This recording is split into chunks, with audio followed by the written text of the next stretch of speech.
Hey, hey, hey, happy Thursday night, February 8th, 2024. We are back. Welcome back, everybody. Great to see you. Great to have you here, guys. We're taking another road trip back to the other side of the country, back to Delphi. What the hell's going on over there now with Richard Allen? Quite a bit, actually. We're going to talk about it, and I am super excited to have you here to do it with me. So, as I always say, let's get this show on the road.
Hello, hello, hello.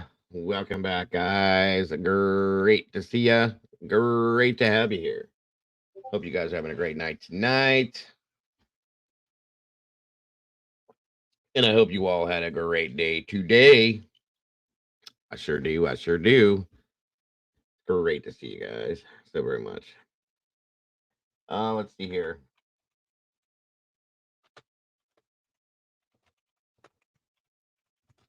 Okay. Sorry, guys. sorry. Everybody again, sorry so much. It wasn't live today. My wife had a day off and I had to go everywhere with her and do our thing. So it was a nice day that I got to hang with her all day. I love it. I don't get to see her very often. So I enjoyed that. And it would have ran over. So by the time I got back, Clue was live. So I jumped into hers and hey, here we are.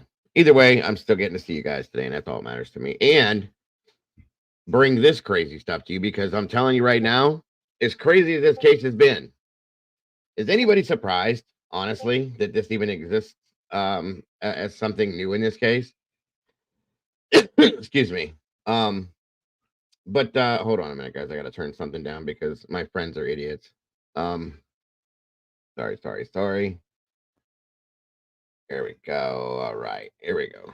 Anyway, but yeah, I mean, I can't say that I'm not surprised. That's the thing. Like when I got involved in this case, like I said before, guys, I knew this case existed, but I just never followed it like I have Idaho or Kylie Rodney or anything like that. I kept up with it, but I didn't follow it, right?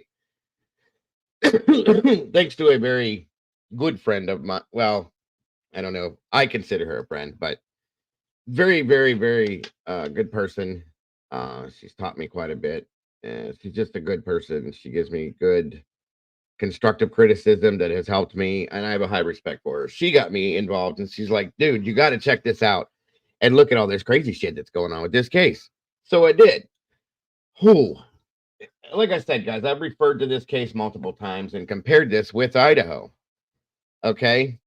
There's no comparison, guys. Idaho is like Disneyland compared to this. Okay. It is. It's like going to damn Disneyland as compared to what Delphi has been. It's insane. And I couldn't get past it. And I've been bringing you guys what I can. I tried to catch you guys up that had no clue on it from the beginning. And now, we're at, there's zero comparison. Exactly, Teresa. Zero. Like I said, it's like going to Disneyland or going to hell. Pick your, your poison. Which one is it? So, excuse me. But anyway, so real quick, first off, let's see who's here with us tonight. Let's see.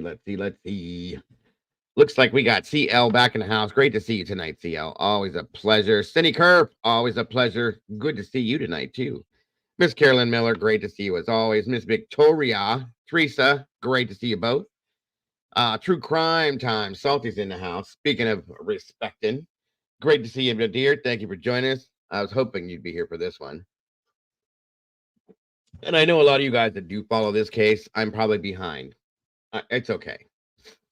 I've never been one of those creators that tries to be the first one to get out there and give you guys stuff. I just give it my way, the way I can, and that's the best I can do. So, Walt Harris, great to see you. Great to have you here. Victoria, thank you again for joining us. Great to see you. Missouri Mima of 9, great to see you.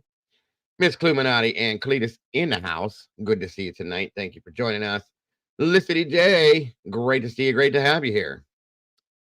Woke up in 1984, which I wish I could do it again. So great to see you tonight, my friend. Josie West, welcome back. Great to see you. Great to have you here. Miss Brandy B, what are you doing here, dear? I hope you're feeling better. Otherwise, you better not be here. Peaches 81, great to see you. Great to have you here. Thank you for joining us. Groot, what's going on? Good to see you. Good to have you here. The other Teresa, thank you for joining us. Let's see. Tina B, welcome back to you. Justice in for Med. Great to see you. There's my darling. Doodlebug, what is going on, dearie? Good to see you tonight. Thank you for joining us.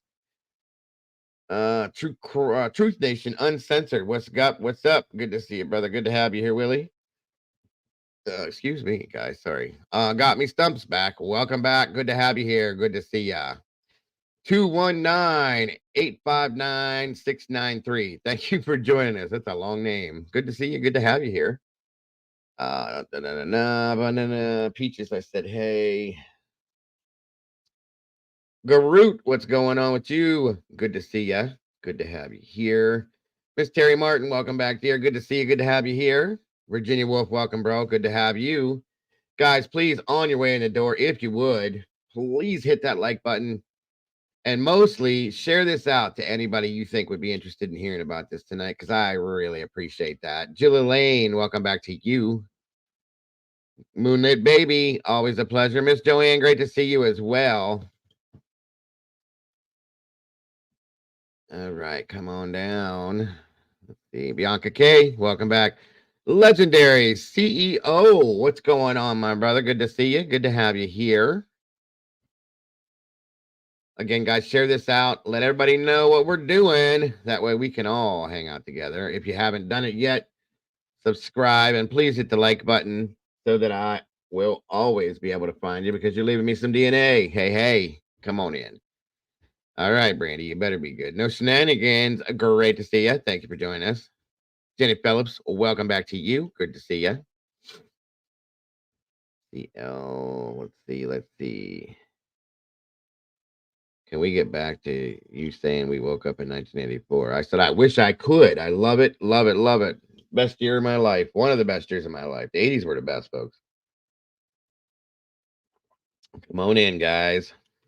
Orson Welles, 1984. Yes. Lord. Sorry, I keep coughing, you guys.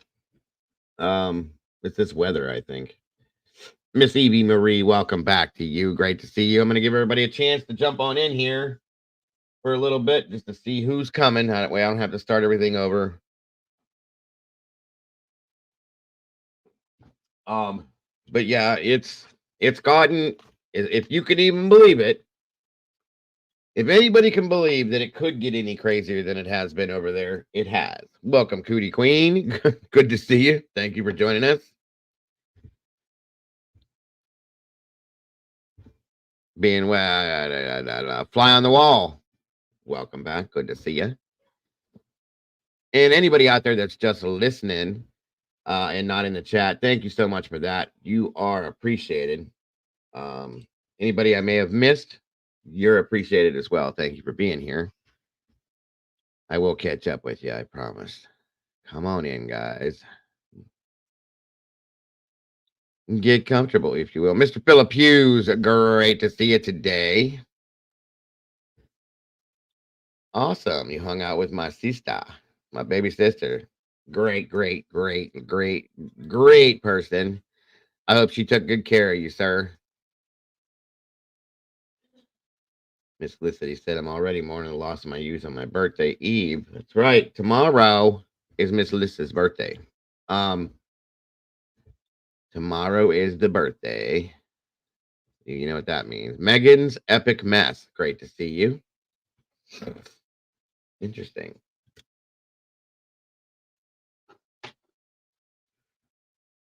But Dago's a 76er. 74.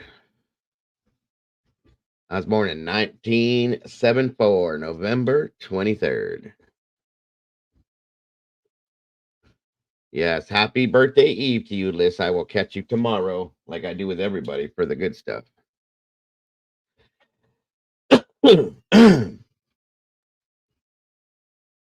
Oh, it's Eve, so I'll get you on Saturday then. Well, I might do it tomorrow. We'll see if I'm going to go live. I might do it tomorrow just because I might not be here Saturday. So October. So we're pretty close to the same age, Legendary. That's cool. Just Mom, good to see you. Good to have you here. Don't even go there. Shut up, Clue. I don't care how long ago it was. Just because you're a baby. Yeah, that's what I'm saying. Watch it, Clue. My wife was born in 77.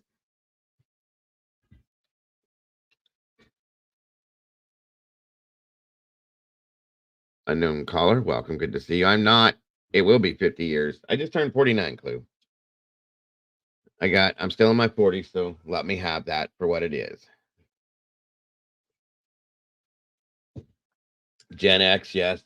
5 decades. I know, see how it's crazy. It's hard to believe that. 50 years. Really hard to believe, you know? I would love to go back to the 50s. I always thought the 50s were the coolest decade. I should have been born back then because I have an old soul.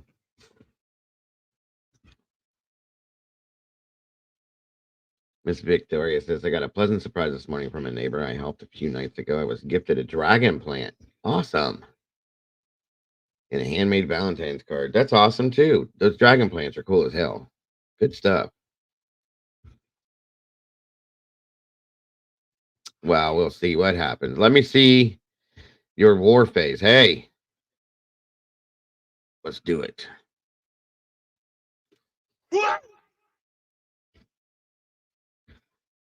AR Hayes, welcome. We'll see what happens in a few AR once I get things up rolling.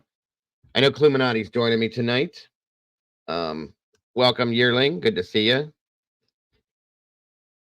But I definitely want to talk about this stuff, guys, because there's stuff to talk about. So, and I'll give you guys, like I always do, a news break on it and so on and so forth.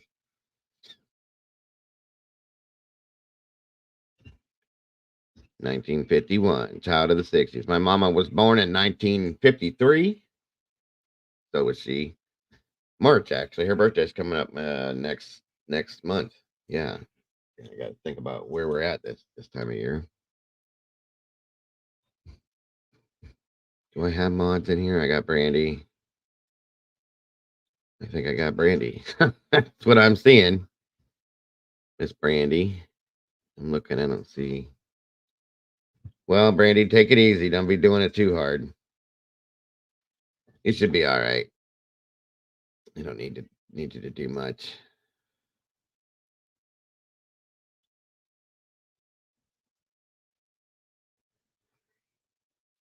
Did I miss somebody up there? Looks like I might have. Jelly Bean? Is that Jelly Bean? No. Wait. It's jumping all over the place again. We got 63 peeps with 39 likes, guys. Come on. At least pretend like you like me if you can, please. Please, please, please, please pretend like you like me and it'll get out there. You let me know, Brandy. If you can't handle it, then you can't handle it. You go do what you got to go do, dear. I never, ever want you to make yourself feel worse than you are. I don't expect anybody to be in here that's sick. If you don't feel well, you just say, "Hey, I gotta hit it, and I'm out." And that's all it is. I would like to debate Cluminati on known Carler. Really? Hmm. Well, okay. We'll see what happens.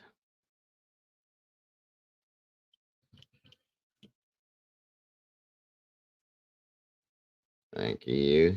Great Pearl, welcome. Good to see you.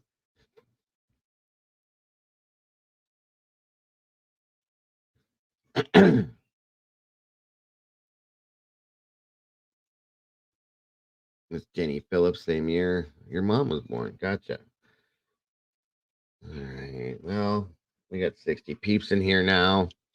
Again, guys, share it out. Hit the like button. Let's make that part match. It's 46 likes now. We got to get this in the algorithm. Listen, this case, I know I say this to everything, but this case needs to be seen and heard by the whole world, folks, just like Idaho was. And nobody, from what I can gather, from what I've seen, there's not a lot of people that know anything about this. There's not a lot of people that seem to care about what has happened to this.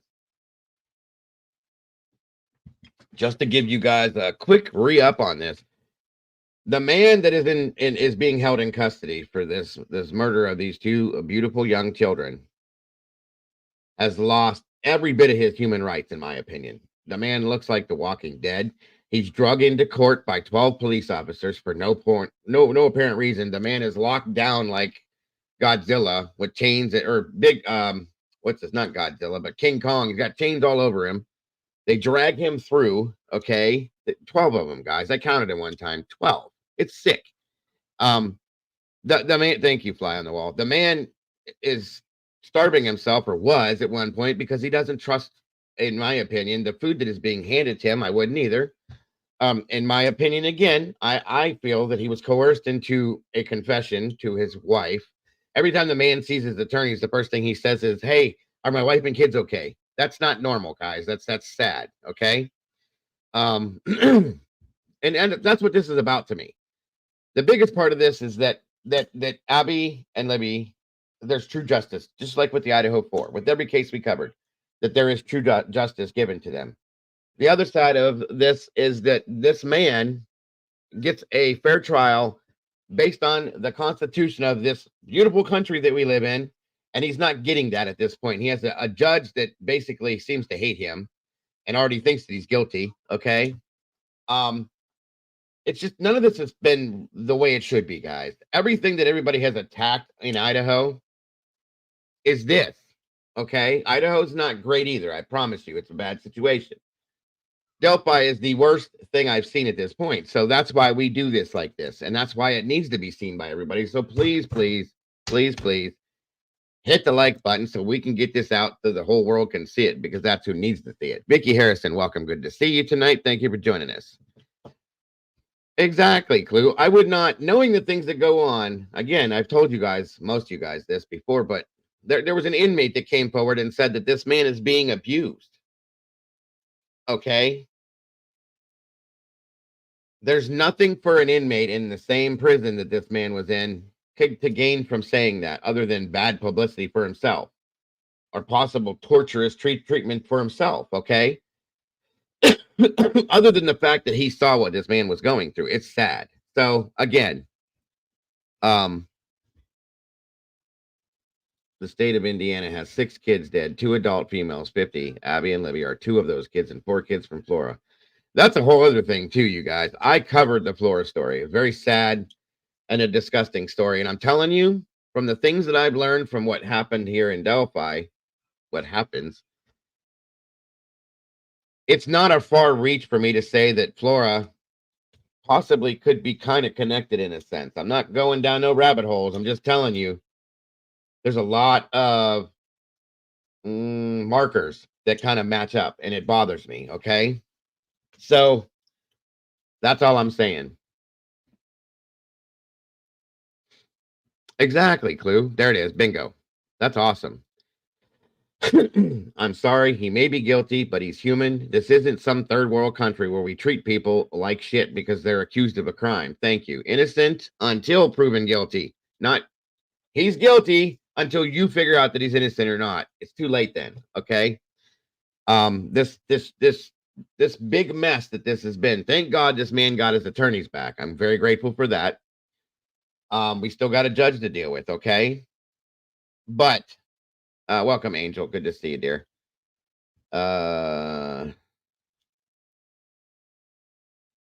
Pickle, what's happening, girl? Good to see you tonight. The way he's been treated reminds me of a lot of cases. It feels like something that would have happened 30 to 40 years ago. Exactly. And we've come way beyond that. Why are we going back to that? Great point.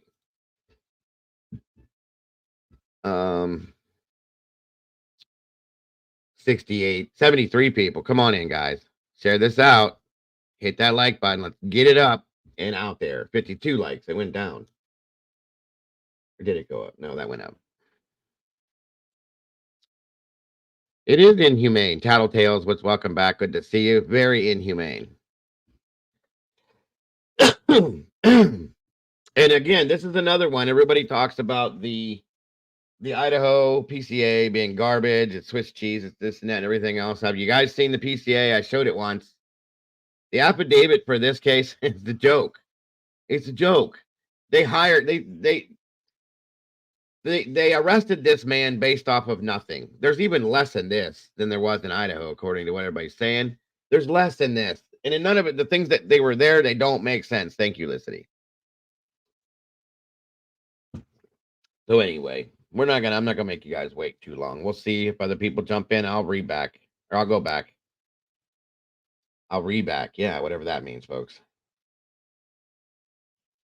I'm a little hyper tonight. I've had like a bunch of coffee today, so just bear with me. Mute me if you have to. I understand. Move that here.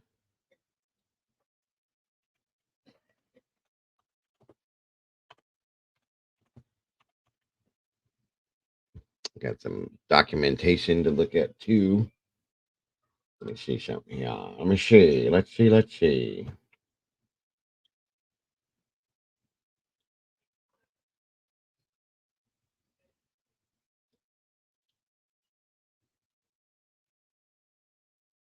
Now, the newest stuff that's happened with this, I'm going to give you. There's been a motion for dismissal based on the fact that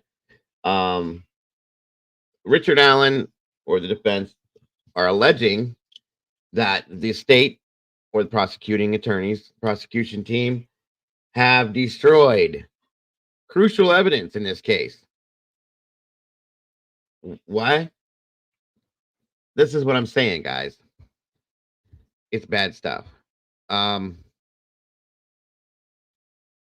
going to give you something to check out with this today, and then we're going to jump off of that and talk about it, guys. My friends at Court TV, I always love to watch their stuff. And guys, I'm still having internet issues because I'm according to Optimum, my stupid insurance internet company insurance. That was cute. This technician's supposed to be here finally tomorrow. He was supposed to be here starting Monday, but I get him tomorrow now, the last day of the week. So exactly. It holds very, very real weight. Definitely. Thank you, Pickle. That's a great comment. Miss Brandy, thank you for that, my dear. Again, anybody here, guys, that has donated to support my channel, via these 3 links. Thank you so very much. This is what pays my bills, guys. Nothing else. Venmo, PayPal, and Cash App. Anything donated to that goes directly to paying my internet, my YouTube premium, and all the other stuff I use to do this for you guys. And it brings me out to you every single day. So thank you for that, folks. I appreciate you so very much.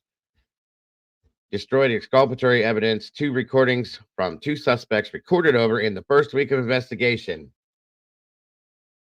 What are you saying? See what I'm saying? Welcome, Miss Heather. Good to see you tonight. Thank you for joining us.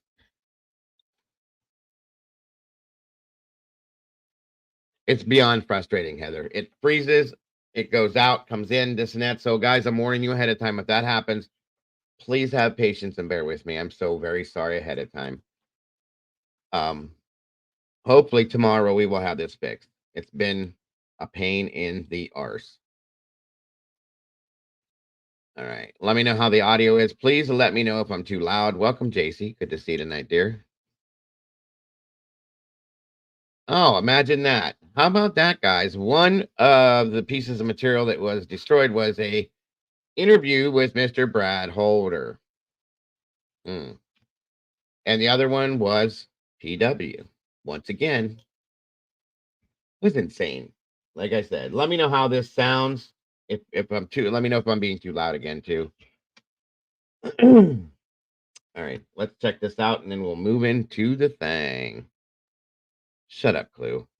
Dates in a lifetime that you're going to remember. The date your children are born, the date you're married, the date you buy a first house, the date Abby and Libby went missing. One of those dates was last Friday, October 28th, 2022. At that time, we had gathered evidence, and the judge did find probable cause for an arrest of Richard Allen. This investigation is far from complete. As Mr.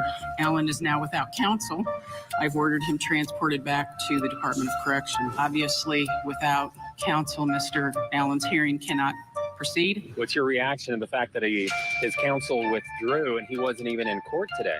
Very disappointed. It doesn't seem Thank to be you, much of a surprise. Unknown Caller. Welcome back to Closing Arguments. We have new documents in the case against Richard Allen. He's accused of murdering 2 young girls, Abigail Williams and Liberty German, back in February of 2017. And since then, this case has been anything but typical. The defense claims their client did not commit these heinous crimes and murders. They say that the murders were part of a ritualistic killing.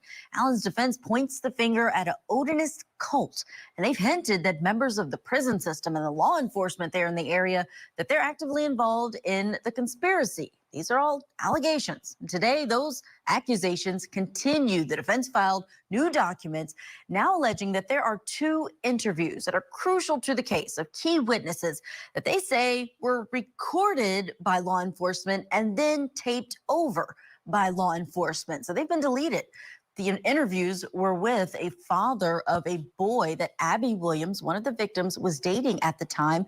And another was a man who was a friend of that man, who the defense claims, along with the boy's father, are both known Odinists. Prosecution turned over discovery to the defense, including a letter cataloging the evidence that the prosecutor was turning over, and it revealed that the boyfriend's father's missing videotaped interview and the second man's missing interview, if one existed, were due to a DVR problem error discovered on September 20th, 2017.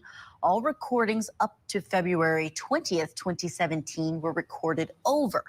And the defense argues this is especially negligent as those interviews took place 3 days after the murders, this long unsolved murder case. Still with me to talk about all this, Daryl Cohen, Molly Parmer, Meg Strickler.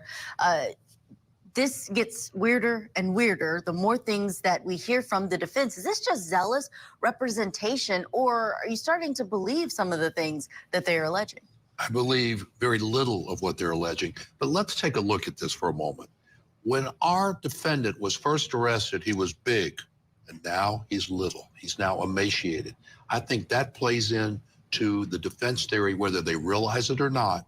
As the jury looks at him and they're going to say, I hear the evidence, because nobody actually saw anyone do it. It's circumstantial, which means nobody saw it, but it happened. And so they're going to look at him and say, could he have really done it? And I think the prosecution needs to just paste pictures of him when he was arrested so that the jury doesn't look at him as a little old person who just couldn't do it. I mean, Prosecutors do that. the physicality is not the issue. I believe this. I mean, here's the thing. Those of us that love what we do, that love criminal trial work, it's because the truth is stranger than fiction. These kind of things come out in criminal trials all the time. And as wild as this initially sounded, we all, when we first were covering this case, thought, Odinist? What is an Odinist? And then we found out that correctional officers that were in charge of him in the jail were Odinists. And now we find out that two very serious, very important interviews that police conducted were mysteriously recorded over. And these were Odinists? At what point? And one point I need to make. Okay, I've said this a while back. Anybody that knows this case, Bridge Guy is the suspect, okay? Who they're saying is this guy here, Richard Allen. I don't think so.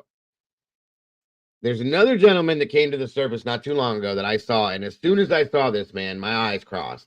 And I was just like, that's him, okay? I mean, that's how I saw it. That's in my mind. I just got that gut feeling that this is the guy. His name is Brad Holder.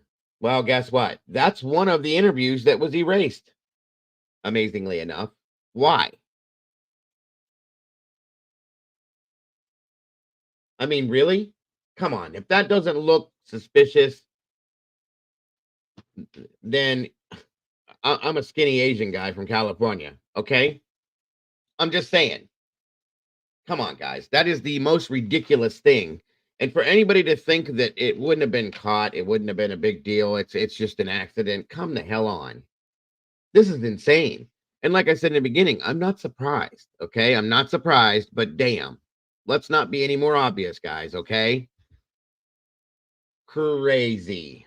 Do we say, this is too much? It's the same thing as like the circumstantial evidence that we talk about. At some point, you put it all together and you say, something is here. I think he's innocent. I think it's an Odinist cult murder, and I think it's wild. And what I was thinking about with evidence, when you're talking about this, the circumstantial evidence, I think about it with like a brick wall, and you're just putting brick upon brick upon brick on cross-examination, that you pull out all of these facts, and it's in closing argument, you put it all on a PowerPoint or whatever you want, all of these bricks, and say, here, jury, it's not my burden to prove anything, but just take this back when you deliberate and say, have we proved reasonable doubt? And there are a lot of bricks, and they keep coming. And it's not just a Saudi defense. They're not just saying someone else out there, you find it, prosecutor and police did it.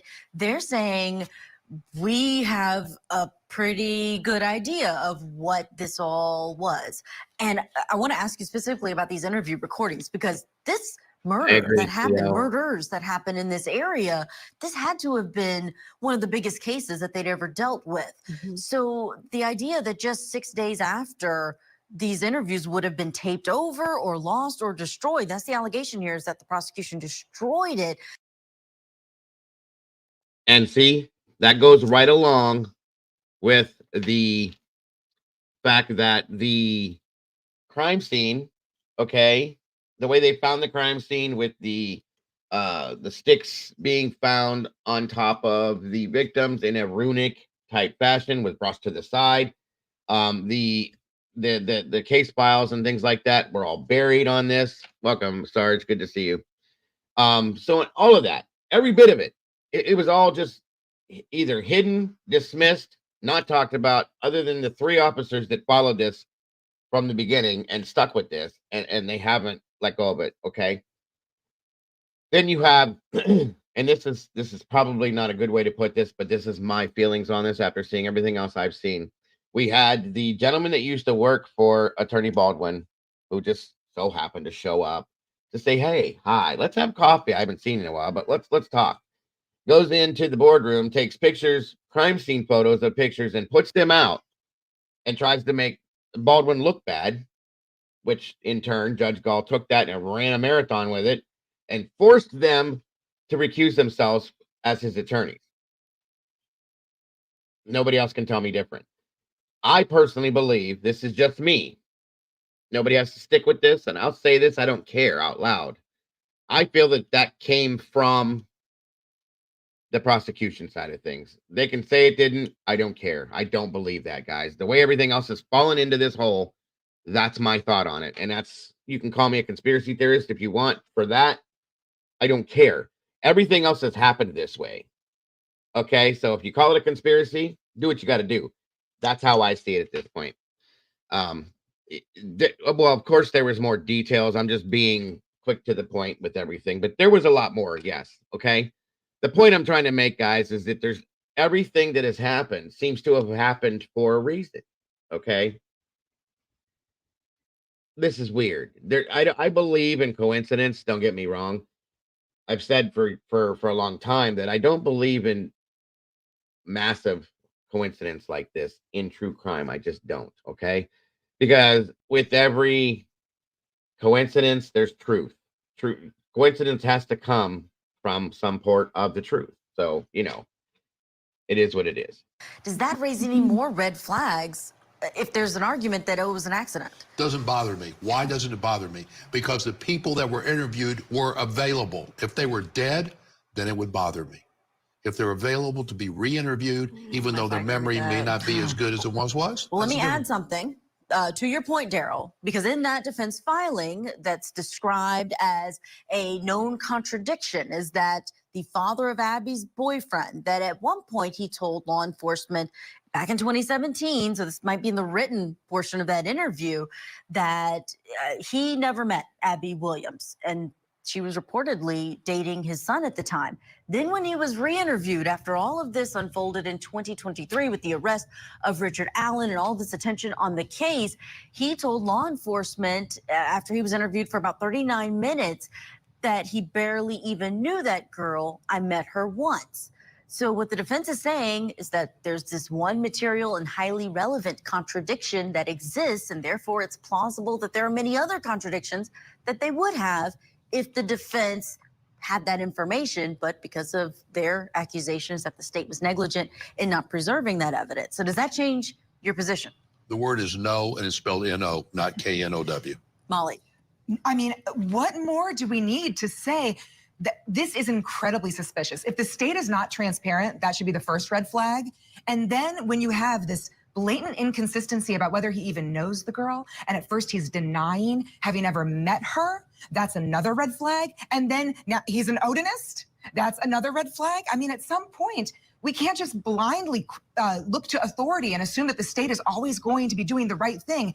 Corruption happens. This is an example, I think, Can I of be that. devil's advocate just for fun? Please. There are many, many, many, many cases that I'm sure all three of us have had, and you hear on court TV, where things are lost, deleted, audio problems, technological issues. It's a very normal kind of happenstance. In the interviews? Yes. All the So interviews? I'm just being devil's advocate just to kind of spice things up here. So you could argue, since they are still available, and that inconsistency.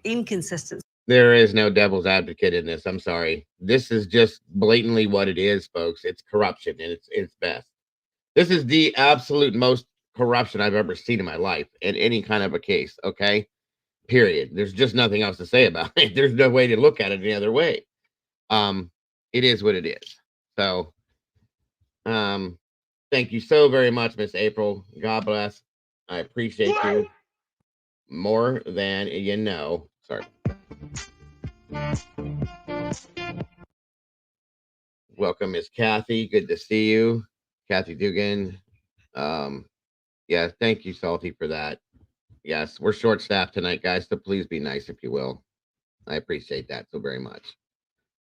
The statement that he made is not that inconsistent. That was this is a 14-year-old girl. I have a 15-year-old girl. I don't know what's going on in her life with respect to everything, because you're dating at that level is not that big of a boyfriend-girlfriend kind of thing yet. Mm-hmm. Now, 17, 18, 19, 20, as they get older, it's a bigger thing. He's laughing because he's got that age. Could this father have tried to distance himself then if he knew his son was dating her? I'm just trying to argue devil's advocate that these things happen and it's not enough to be problematic, because they can still give commentary of what they know in 2023. I barely met her. That's like, not a stringent, inconsistent statement.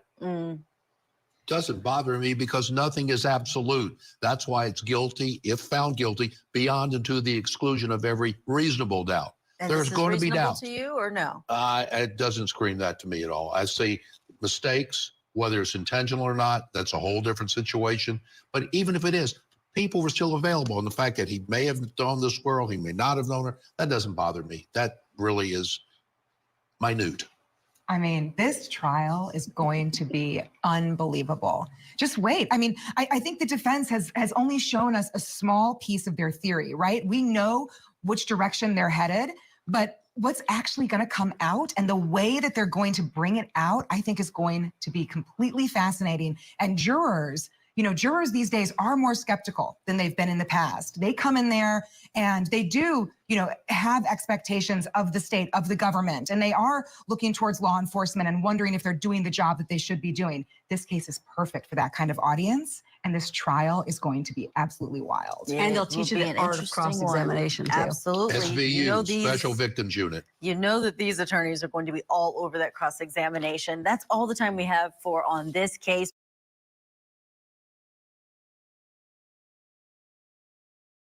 Right. 1 second, folks. Thank you for that.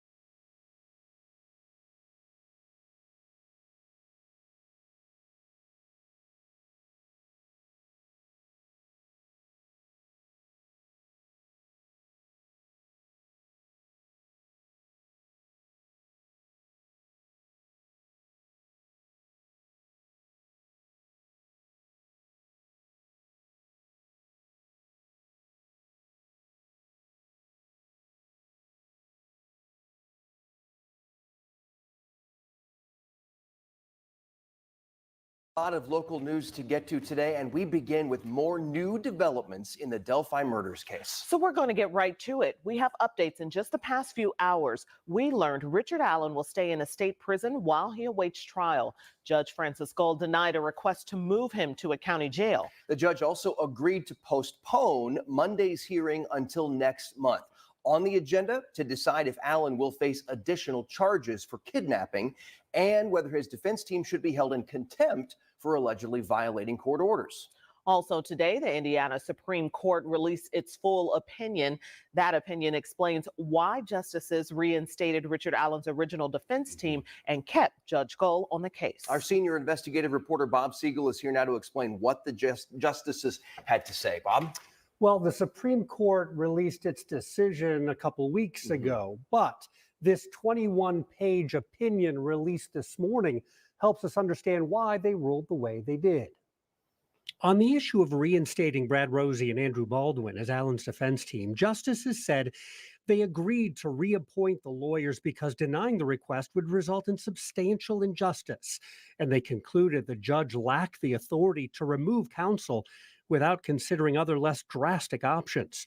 The justices recognized that both Rosie and Baldwin are well qualified to represent Allen, and they said Judge Gull failed to prove that they were ineffective. In fact, they said her conclusion that the attorneys were ineffective was too harsh, requiring the court to correct that mistake to prevent further harm to Allen's defense. But the justices also supported Judge Gull and said their decision to not remove her from the murder case is based on their finding that nothing in the record suggests the special judge's decision emerged from bias or prejudice against. Bullshit. Bullshit. Bullshit. This woman is throwing an adult temper tantrum because somebody stood up against her. Somebody did not listen to what she said. There's no reason why this woman couldn't have transferred this man to a county jail. None at all. Other than her power play and her pride. That's what this, unless there's something deeper or darker, which honestly, guys, at this point, would you be surprised? You know, I'm about to say something that I probably shouldn't say, but I wouldn't be surprised if this woman's got an Odinist tattoo somewhere on her. Okay, because that's what she's making this look like. And it's ridiculous, folks. Absolutely ridiculous. Against Allen. They said the judge was in a tough spot and was justified in having deep concerns when she learned sensitive evidence had been leaked. And the justices said she was right to try to get the situation under control quickly and decisively. Today, another important development in the Delphi murders case. 13 News has obtained this motion just filed by the defense. It shows that Allen's defense team has brought in another attorney to represent them, and that this case might soon be headed to federal court. So I'm going to explain why and what that could mean for this ever-changing legal battle coming up tonight at 5. Another day, another whole set of new developments. Lots of new documents. We'll keep working through. More coming up. Another twist and another turn. Meanwhile, the family is still waiting for answers. Yes. Bob, thank you. You can follow all of the ongoing developments in this legal battle, along with the investigation into the murder of Abby Williams and Libby German. Just go to WTHR.com/Delphi.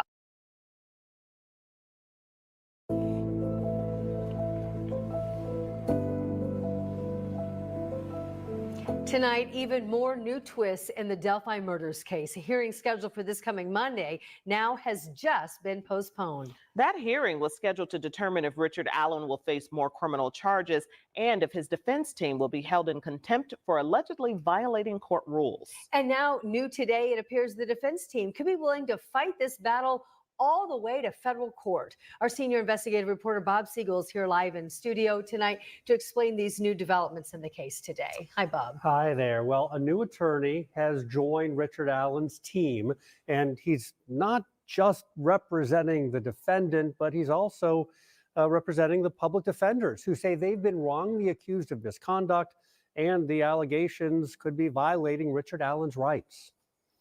Prosecutor Nick McLeland claims Allen's defense team should be held in contempt for improper conduct that violates court orders. Those alleged violations led Judge Fran Gall to kick the defense team off the case this fall before the Indiana Supreme Court reinstated them, finding the judge had overstepped her authority. Now, the defense attorneys want the court to dismiss the new claims of contemptuous conduct, and if that does not happen, they are suggesting they will take their request to federal court. In this new court filing, they argue further state interference with his lawyers could well compel Mr. Allen to seek federal relief in the form of an injunction. That filing comes from Michael Osbrook, a newly appointed attorney representing the defense attorneys. Osbrook runs the Federal Habeas Project at Indiana University, a program designed to help defendants who are facing serious malfunctions of the state criminal justice system. Asking a federal court to intervene is a wise move, according to longtime defense attorney Bob Hammerly. It's the only move. It's the only move. It's not a distraction. It's the only way to get them, to stop them from, it's to stop the state from engaged in these distractions and to get back into preparing this case for trial. Hammerly says discussions about taking concerns to federal court may send a strong message to both the prosecutor and judge that could help get the case back on track. This continuing attack on defense counsel is preventing them from providing their effort to defend, Mr. Allen. If indeed the court does not have the state back away from this, then the principal relief would be go to federal court and seek that. The contempt hearing scheduled for Monday has been moved now to mid-March. Just moments ago, I spoke to Michael Osbrook, the new attorney working on the case. He says taking matters to federal court is considered a last resort. And while he says that is a possibility, he said it is not intended as a threat. You'll hear more from the newest attorney working on the Delphi case coming up tonight at 11. Okay. Bob Siegel reporting tonight. Thank you so much. You're welcome. And Richard Allen is charged in the murders of Abby Williams and Libby German. Nearly 7 years ago, both teen girls were killed near the Monon High Bridge in Delphi. The 13 and 14-year-old friends decided to go hiking that day. The girls went missing on February 13th, 2017. Their bodies were not found until the next day. All right. So there are some movements being made that need to be made. If they need to take this to federal, then they need to take it good. Somebody has to, I'm sorry, in my opinion, to make this happen, for things to be done right, that Gall has to go. Judge Gall has to be gone. She's making decisions, in my opinion, based on her pride. Basically, anybody, no, I'm in Ohio, Fly. In my opinion, anybody that I mean, this is just something simple. She's supposed to be here to protect this man. She hasn't done it yet. Okay. If people, attorneys are saying this, not just the inmate, okay, not just the suspect, are saying and complaining about what is going on with this man. What is the big deal about moving him from prison to county jail? There isn't, it's not going to affect anything in a bad way. It's not going to make any big deals. I mean, guys, it's something she's doing because she wants to have control. I feel. I feel that this woman thinks she needs to be on this case for whatever reason. That's the whole thing, Victoria. That's a great point. Thank you, Salty. Again, she ruled to not remove herself. How about that? That's a joke. Judges are supposed to be unbiased. Thank you. This woman is beyond biased against this man. I'm sorry. That's another thing. Thank you, Salty. She's made several rulings without hearings happening. Okay, that's a great point.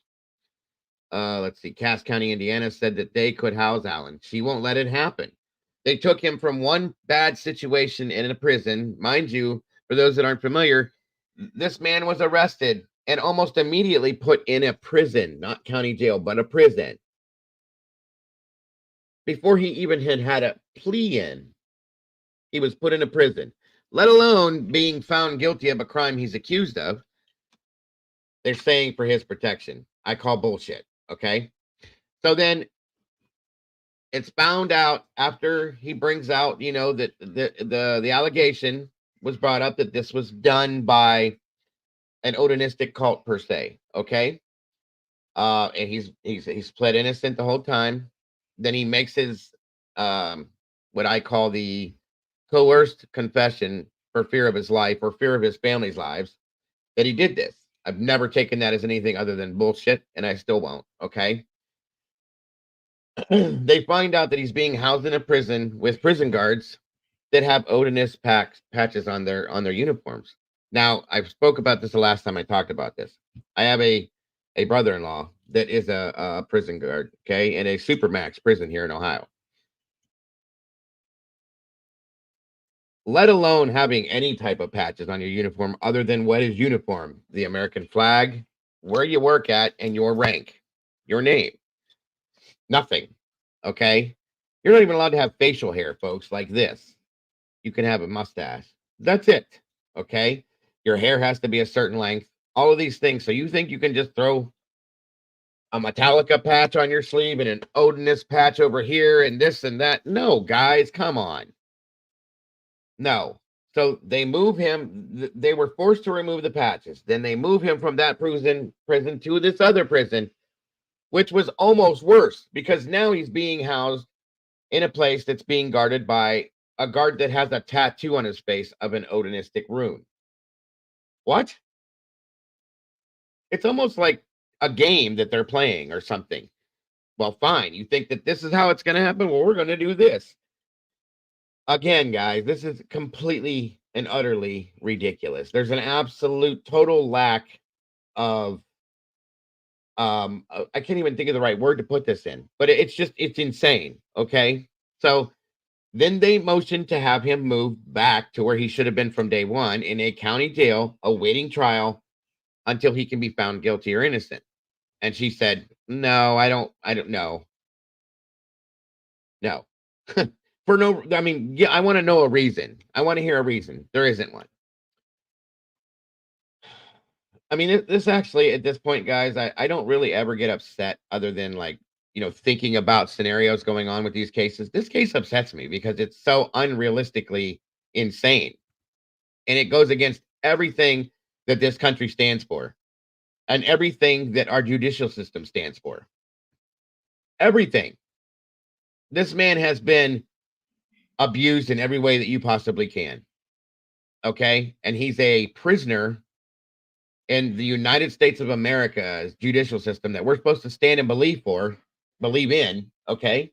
And believe and trust that it's going to do the right thing for us. And this is what we see. No, sorry. The ballistic test results came from. Oh, yeah. And that's part of the thing. Oh, here, let me back up because I missed some stuff up here. Let's see. And I bring up Salty's comments all the time because Salty's living in this case. That she knows everything, okay? And that's why I bring up everything she talks about, because everything she says is 100% real. So, no connection on any device found in his home that ties him to the victims, Odin's, or crime scene. According to the defense, there's no DNA at the scene. One unspent bullet, from the scene matched his gun, the same gun that most men in America own, and women, okay? And then that's the other thing. The ballistic results from the test results came from the prosecution side of things. So figure that one out. He did place himself in that area that day. Okay. Let's see here. The guard who wore the patches has an affidavit stating that he wore the patches. It's been proven. Yes, that's true. Let's see here. And the guard is proud of his, that's fact. Very proud of what it represents. Very true. Exactly. Thank you. Good to see you, older than dirt. And yes, she is very, very intelligent, very knowledgeable, and very straightforward. That's why I put these up here. Welcome, Wisdom. Good to see you, Miss Sherry. Yeah, I told you, Brandy, if you can't, honey, you don't need to be here. Go lay down, rest, and get better. And thank you for joining us tonight, Wisdom. I appreciate you. Yeah, and so is Brad Holder. That's fact. Whoa, let's see. What pisses me off is the killer's DNA has to be on both the girls and their clothing. I mean, yeah. Can you explain what Odinism truly is all about? I did do a show on that, Unknown. I'm gonna do another one because a lot of people don't understand it. And that's the thing with this, okay? I want that understood. Odinism is, basically a religion, just like paganism and things like that. The Odinism that was used with this was taken and twisted. It's not what it's supposed to be. The way this was represented, if that's what it was. It was twisted into something dark and in a very bad way. Okay. Somebody took it and made it their own thing, in my opinion. That's the best thing I can say for it. And the whole crime scene, that's fact, guys. That was completely 100% staged, if you ask me. There were tree limbs and branches and sticks laid perfectly on top of the victims' bodies in runic designs based on Odinism. There was something found on a tree behind that they're saying was blood. Looks like a Odinistic rune. Sorry. And then, interviews were given with people that are supposed to be professional that came in and said, yeah, well, I just think that those sticks just kind of coincidentally fell out of the tree and landed that way. No. I do believe that was the secondary crime scene. The actual crime scene where the crimes happened, I think, was somewhere else completely different, not there. Unfortunately, it was a bad situation, okay? One of the girls was found completely unclothed, and the other girl was found wearing that girl's clothes. Okay. And there were some other things that I'm not going to get into that were involved in this that I know about too. And it's just the whole thing is horrific. I feel so bad, so horribly bad for the families of these girls. It's not, I would never imagine anybody going through this with their children, grandchildren, any family, anybody they care about at all. This is just horrific, guys. Every bit of this. And they've not paid attention to, or they've purposely ignored to a lot of the things that should be right here for all of us to see. Somebody that I think should be a main suspect. One of the girls dated his son. They brought these sketches out and they don't, we've seen the sketches before. They didn't pay any attention to the younger looking sketch. I mean, guys, this stuff is just, the one man that they have in custody for this, if he has, I don't even think at this point, guys, I'll be honest, and Salty, I've not even said this to you. At this point, I'm starting to think that he has nothing to do with this, honestly. Not that he was, before I said if he's involved, it's at the bottom of the totem pole, but at this point, from everything I'm seeing, I'm starting to feel like the man has nothing to do with this at all. He was just an unlucky person that knew somebody, and that's what they did. Because it sure as hell starting to look like that. This man worked at CVS as a pharmacy tech. He doesn't have Odinistic tattoos on his body. He has a family, okay? Just like a normal, everyday guy. But the people that do have involvement with some of these other things, they're walking around enjoying their life right now. I'm sorry. Bullshit. I mean, I'm being honest with you, Salty. The more I look at this, I've always said that, Rich Allen could be guilty, but he's just not being treated the right way and he's not getting what he deserves. Honest to God, with everything that's happening right now, I'm starting to feel like he has nothing to do with this. I honestly feel that way now. It's insane.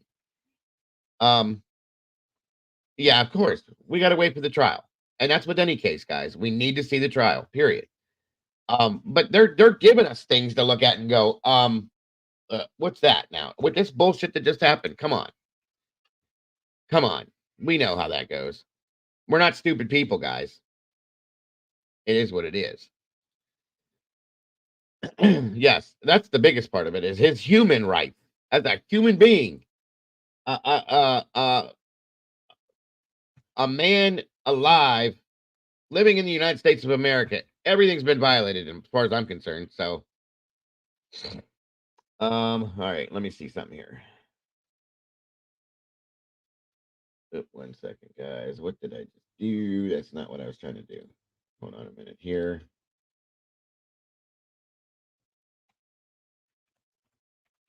Yeah, I get going. When I start talking about this, I get pissed off almost immediately.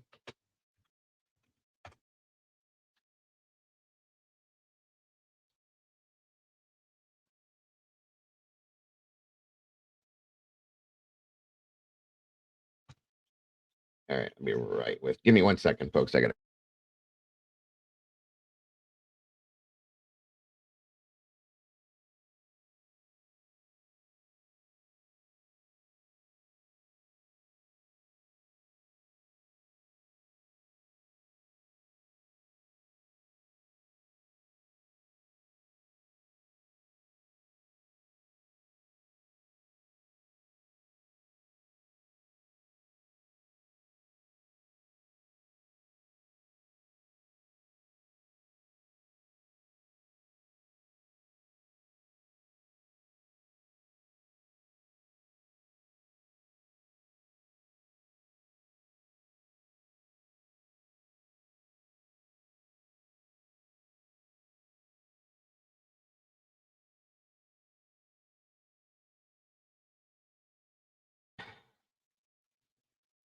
Okay.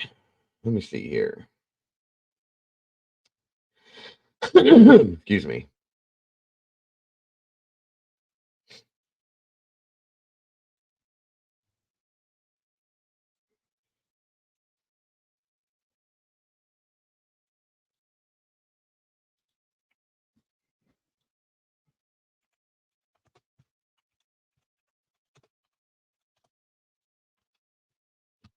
All right.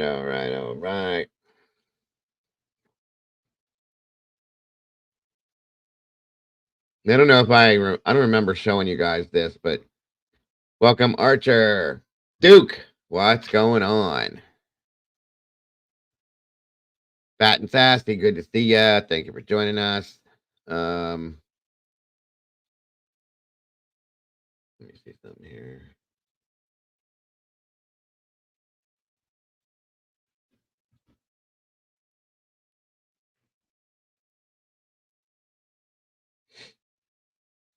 I don't know if you guys can see this very well. Let me see if I can make it bigger.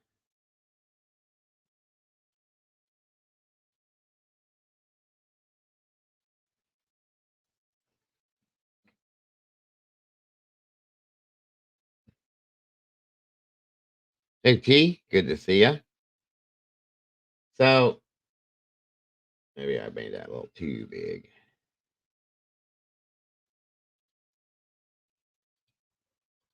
Yeah, I think I did. Okay. This is obviously the probable cause affidavit to PCA for this. Okay. Excuse me. Let's see here. Hey, hey. Oop. Hello, hello. How are you? What's going on? Well, you see it, you hear it. This crazy ass shit. So I Well, asked a question that you ignored. Has it been proven that the patches are actually linked to Odinism? oh yeah. Yeah. Yeah, okay. If you saw the I did a show, you probably didn't see it. Um about a month or two or maybe roughly about a month or two ago. And I covered the whole Odinism thing. I showed all of the different runic symbols that they use, so on and so forth. But yeah, they're 100% Odinistic patches. The Okay. tattoo on the guys, at the new prison, the tattoo on the guy's face is Odinistic, all of it. So it's just it's unbelievable that they've allowed for this to happen. And the guy, the guy at the first prison that had the patches, the guys, they were very proud of him. So I mean, So weird. Like it's insane. Yeah. It's insane. Absolutely insane. And I even when I covered it, I showed what all of the runic symbols mean, what they stood for. I went and showed the true meaning of what Odinism is and how they twisted this. Paganism. It was a very interesting show that I did because it taught and showed everything about that so that people could understand it. And then I started recently looking into Odinism in Indiana. Well, there's a lot of it. Okay. yeah. Yeah, that's what Salty was saying. The statements were all from the court documents. They are absolute Odinites. The warden even knew that they were wearing them. It just blows my mind. Like, what is going on? That this is okay. You know what I mean? Yeah. But this, and like I said, they have taken it and twisted it into something a lot darker than what it's supposed to be. And I showed some videos on Odinistic ritual, like get-togethers and stuff. It's nothing like what they have done. Nothing at all. They made it their own thing, basically. Yeah, they had to get a court order, or they went and got a court order to have the guards remove the patches. That's how insane that is. Do you think that it almost makes me feel like the warden, the judge, the prosecution, that they're all in this whole thing together? It looks like that. You know what I mean? Oh It's yeah. crazy. If they don't see anything wrong with it, right, and they continue to just let things slide in regards to it, then I would say they're probably maybe, I don't know, that judge lady's husband. Because I mean, are there women Odinists? Oh God, yes. Oh, Lots well. of them. Lots of them. I just think she's shady as I don't know what. I mean, Period. it makes you wonder. Like I said, I know I made a comment that I probably shouldn't have, but this is so aggravating to me that I wouldn't be surprised if this woman had a tattoo on her body somewhere supporting it. You know what I'm saying? That's how she makes herself look. So, regardless of the respect level that throws out there, this woman is insane. And this is all about power to her. Okay, it's all about power to her, or she's putting forth her narrative to push through what she stands for. If you understand what I mean by that. Yeah. Where are we at here? What was I just getting ready to say? Yes, that is a fact. This is definitely not straight real Odinism. Like, they've taken this and they put a twist on this and made it really, really way darker than what it has to be. Molly, that was in here, she practiced Odinism and so on and so forth, and she was like, "This is disgusting. This is nothing like what this is supposed to be." That's how I learned what it actually is, because I didn't know a lot about it. I start researching it, and I'm like, "What the hell? This is not what goes on here." they took this and used this, whoever did this, as an excuse to give this a name for what they've done. You know what I mean? It seems to be something that was just, it's just gross. It's nasty the way it's rolled out. So, and again, going backwards. Oh, okay, Heather. I'm in your head. I'm sorry if that's a bad thing. My apologies. Going back to the PCA on this, we've done a lot of stuff with PCAs. We all know that. Hey, Sarge, good to see you. You know, I'm here for the education in this case. yeah. We've all been through PCAs, especially the Idaho one. You guys, this is insane, okay? And I don't know how many of you have seen this. I thought I showed this to you guys, but I want to make sure you guys understand the basis that this man was arrested on. Okay? And what we know about him, what it is, and then I'm going to show you the other new stuff. That's a good way to put it, Archer. They made their own satanic twist to a very old religion. There you go. Excuse me. So I'm not going to sit and read this entire thing because it will take me all night, but I'm going to give you like pieces and important stuff in it. This is the PCA, as I stated. I, the undersigned affiant, submit the following information pursuant to IC 353372 as a sworn affidavit, setting forth the facts and circumstances known to law enforcement of Carroll County as the basis for probable cause to arrest without a warrant, or to establish probable cause for issuance of an arrest warrant for the above named defendant, Richard M. Allen. On February 14th, 2017, victim 1 and victim 2 were found deceased in the woods approximately 0.2 miles northeast of the Monon High Bridge in Carroll County. Their bodies were located on the north side of Deer Creek. Okay. At the time, the Monon High Bridge trail was approximately 1 mile gravel trail terminating at the Monon High Bridge. The Monon High Bridge is an abandoned railroad trestle approximately 0.25 miles long, spanning the Deer Creek and Deer Creek Valley on the southeast end of the trail. Approximately 0.25 miles long, spanning. I just did that. Sorry. Approximately 0.7 miles northwest on the trail from the northwestern edge of the Monon High Bridge is the Freedom Bridge, which is a pedestrian bridge spanning State Road 25, approximately 350 feet west of Freedom Bridge, was a former railroad overpass over Old State 25, also known as County Road 300 North. The trail terminates just west of the former railroad overpass. The majority of the trail is in the wooded area. Okay, hold on a minute. Oh, shit. Sorry, guys. 1 second. I forgot how this was loaded in. Damn it. This was really hard to get these documents, by the way. I don't know why it's so hard for me, but hold on.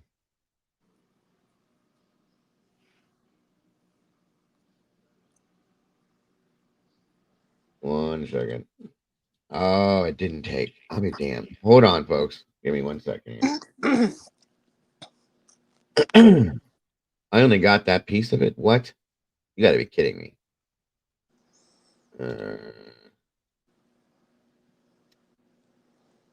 Where'd the rest of it go? I downloaded the whole thing this morning. Oh my God. I've had nothing but trouble with this. Okay. Well, anyway, that is the beginning part. I'll have to go find it. I got a question for you, Dago, on this. Please ask me. So, just from talking with you and what little I know about this, so is it fair to say that their link for Richard Allen is this bullet that was found in the woods?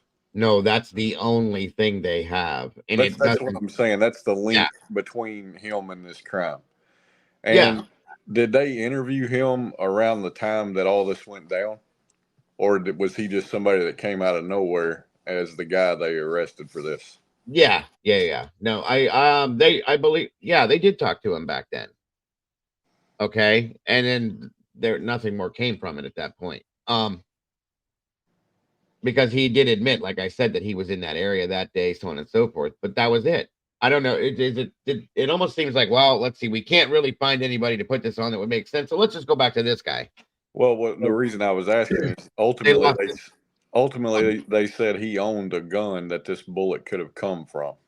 Just as much as most people in America do, yeah. Right. And so the reason that it's just weird to me is why at that time, if they had questioned him and he said he was in that area, wouldn't they ask him if he owned a handgun like that? Like it just, I don't know. That's the part that I think I'd have to see, right? Is if they looked or even asked him about that gun. And what did they do with that information at that point? Because it's, if they were talking to him in the beginning and arrested him, however many years later, it just that's a little weird. Yeah, and I agree. It doesn't make any sense at all. I knew I was going to end up having some kind of a problem. Every time I touch this case, I have a problem. Hold on. Let me back up to where the F are the rest of them, though. Something happened today. Let me see something here. Okay. Yep, that's what I thought. Well, all right. Here's what I'm gonna do then. Bingo, bango. It wasn't a spent shell casing. It was a full bullet. It was unspent bullet. It was good early evening to you, Human Services. Good to see you. The bullet was never shot. It was never, shot out of a gun. It was loaded into a gun and then unloaded from a gun, is what they've said. And they said that it matched his gun. And I find that hard to believe. I'm sorry. After 5 years, with an unknown amount of rounds passing through his firearm, there's going to be wear. So it's unlikely that a test today would have anything remotely. You could never say it's exact to a bullet that was sitting there for 5 years. Thank you. All right. That's my biggest issue right there. Biggest issue. Okay, I'm going to show you guys the pretense to why this stuff happened here. If I can get it up, I'm trying. Don't go anywhere with that, Sarge. I already knew it was coming. Nothing. I told you I was in here to learn. Uh-huh. Man, you're always picking on me, man. I'm not picking on you. I'm just saying. So, I think it was February 5th. Yeah. They put a motion through for continuance on this. That one I'll show you real quick here. Hold on. I got things thrown all over the place. It was so hard for me to get these documents, you guys. I'm not kidding. Hold on here. Were the victims found next to each other? Yes. And they claim they found an unspent casing between the victims? Yes. You're fine. That's also a bullshit statement. As well as finding her phone. The one girl, they found her phone underneath her. That's interesting to me too. As if they wanted it to be found, whoever did this. What did they determine Kind of like a knife sheath. The cause of death for each of them was? I think it was it was stab wounds. Sorry. Due to stabbing, yeah. Wasn't there something weird? Like there wasn't a lot of blood or something? One of the girls was completely there was no blood at all. Like drained. She was completely drained. So what the prosecution is alleging is that this guy did this at that location. Well, I think it's known that they didn't do this there because there was no blood. Okay. But as far as we know, that's what that's their story is that he. I mean, I got they're trying to claim that's how it was, so on and so forth. That's where they put because there is no other crime scene at this point. Yeah, so they're alleging that this guy killed these two girls and managed to drain one of them completely without any trace. Not even a drop of blood, bro. Oh yeah, it's insane. Or they were killed and then stabbed. And the only link they have between him and the scene is a shell, a bullet that wasn't even spent but ejected from a gun, possibly. And the fact that he said he was in that area that day. And he owns a gun that has that of that caliber. Yeah. Yeah, I mean that would make me think so. Are Like you, I said, are you akin to health alerts in your chat? Is that supposed to be happening? That's not a health alert. Oh, yeah, it is. Oh, that. Yeah. If anyone is over the age of 50 has autoimmune conditions, please consider getting the. Oh, yeah, I don't know. That's new, but thank you for the info. Yeah, but don't keep repeating it though if it's not a paid advertisement. Oh yeah. Taking a walk on a trail. Yes. Sounds like some Idaho math. Yes. And the bridge guy posters were hung up. Yeah, that's the other thing too, guys. The posters for the person they were looking for, bridge guy, were hung up in the CBS that this man worked at. This was over a 5-year period of time. There's a picture of him being somewhere where there's a picture of him on the wall behind him. I saw. Like, that's awesome. It just doesn't make any sense. None of it. To be fair, though, I mean, the bridge guy does have on like a mini. I call them like mini, like prophylactics, but I know they're not. Toboggan? No, it's like that little. The golf hat. Yeah, horse riding hat. And yeah, their golf hat or whatever you want to call it. And that's what he's wearing on the bridge, right? I can't imagine that you'd wear that while you're on the clock at CBS. Yeah, right. So, some people look totally different with a hat on than off. Yeah. Well, you think somebody would have said, "Look, what a coincidence! You're on the look at the picture. You look just like it." Well, you know what? I'm going to show you another picture of another guy. He looks just like the bridge guy. I'm sorry, but when I saw that picture, I was like, what the hell? Why isn't he in custody? Because that's who that looks like more than it looks like this guy. And I still say there was 2 of them because that voice on that video, it's too loud. You can hear it like really say under the bridge. That guy, his face is not pointing forward. It's pointing down. You would not hear him talking that loud. Yeah, I agree. Well, it's 2 different people in that recording, and that was only just a piece of the recording. So understand that just as much as the bridge guy video was looped as well. Okay. And yeah, I agree that there was more than one person involved in this. I really do. And I don't think any of them are Richard Allen. Yeah, there is a slight resemblance between Richard Allen and Brad Holder. But to look at that bridge thing, I'm sorry, you guys, but the first time I saw him, I just couldn't get past it. I was just like, oh my God, that's got to be him. Are they of similar height? Height-wise, Richard Allen is a shorter guy. That's another thing. Okay.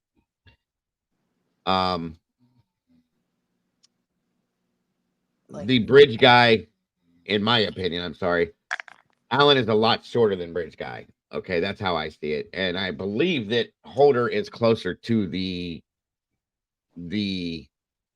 height of what bridge guy would be, in my opinion. That's just my opinion, because Allen is probably shorter than me. I think I read his height and weight and stuff between 5'6" and 5'8", and the person that's on that bridge is not that short. So, it's pretty crazy.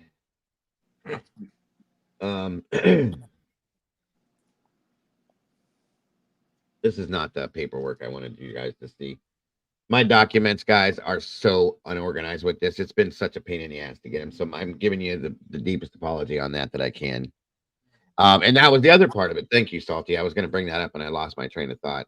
And this BH, this Brad Holder guy, he has ties to the Odinism. Okay.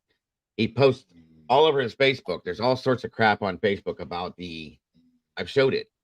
The Odinistic, ways. There's pictures of him wearing heathen t-shirts in groups of guys wearing them. He supports it. He's very proud of it. All of this. I mean, it's like, really? And that's Really? No, it's okay, Salty. You're fine, hon. That's the boyfriend's dad. Yeah. Yes. That he only saw this girl one time. Get the hell out of here with that. I'm sorry. And this is the guy whose interview got deleted 6 days after it was taken. Yep. Surprise. Come on. Just as much as all of this stuff that was brought out in the beginning of the investigation that was right there in their face about the Odinistic type stuff was buried. It wasn't talked about. It was pushed to the side. All of that, guys. All of it. 6 years ago, this could have been handled. Somebody didn't want it seen. Somebody didn't want it known. Okay? That's the thing, the issue that I have with this. A lot of somebody's, in my opinion. And the more we look at this, the more this crap happens. It looks like the whole damn town's involved in it, in my opinion, and again, there's a lot of conspiracy people that are calling conspiracy on this, that, and everything else. You guys, there's no conspiracy about this. This is real in front of our faces happening. As unbelievable as it is, it's right here. We watch it every day that this happens. We see this happening. It's insane. There's a lot of balls to this. And this is, in my opinion, your favorite word, Sarge, if you don't mind saying it, 1,000,000% corruption at its best. It's real, folks. Absolutely real. There's no two ways to look at it.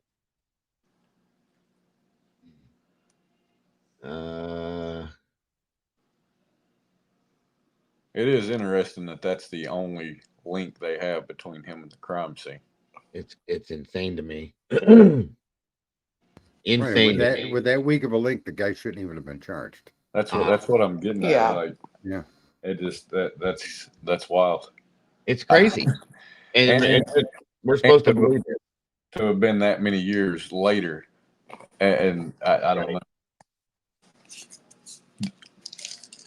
Do you know if they even did a search warrant before they arrested him and maybe collected his or asked him to hand over his firearm for testing? Or before they arrested him? Yeah. That I don't know. I would love if Salty would come up here because she has every detail on this and she's all about this. There's a link, Salty, if you want to jump up here with us. So they did vacate the hearing for the 28th, as you guys heard in that one news feed. Okay. I'll show you guys that information here. There's the link again for you, dear. They took They took clothing from his home that allegedly matched French guy's clothing 5 years later. Okay, well, that could be anything. That's so stupid to me. Hello? Can you hear me? Yeah, it's weird because I hear you and the stream at the same time. It's crazy. Can you hear me? Oh yeah, you sound great. Maybe you have to turn the stream down in the background that you were listening to.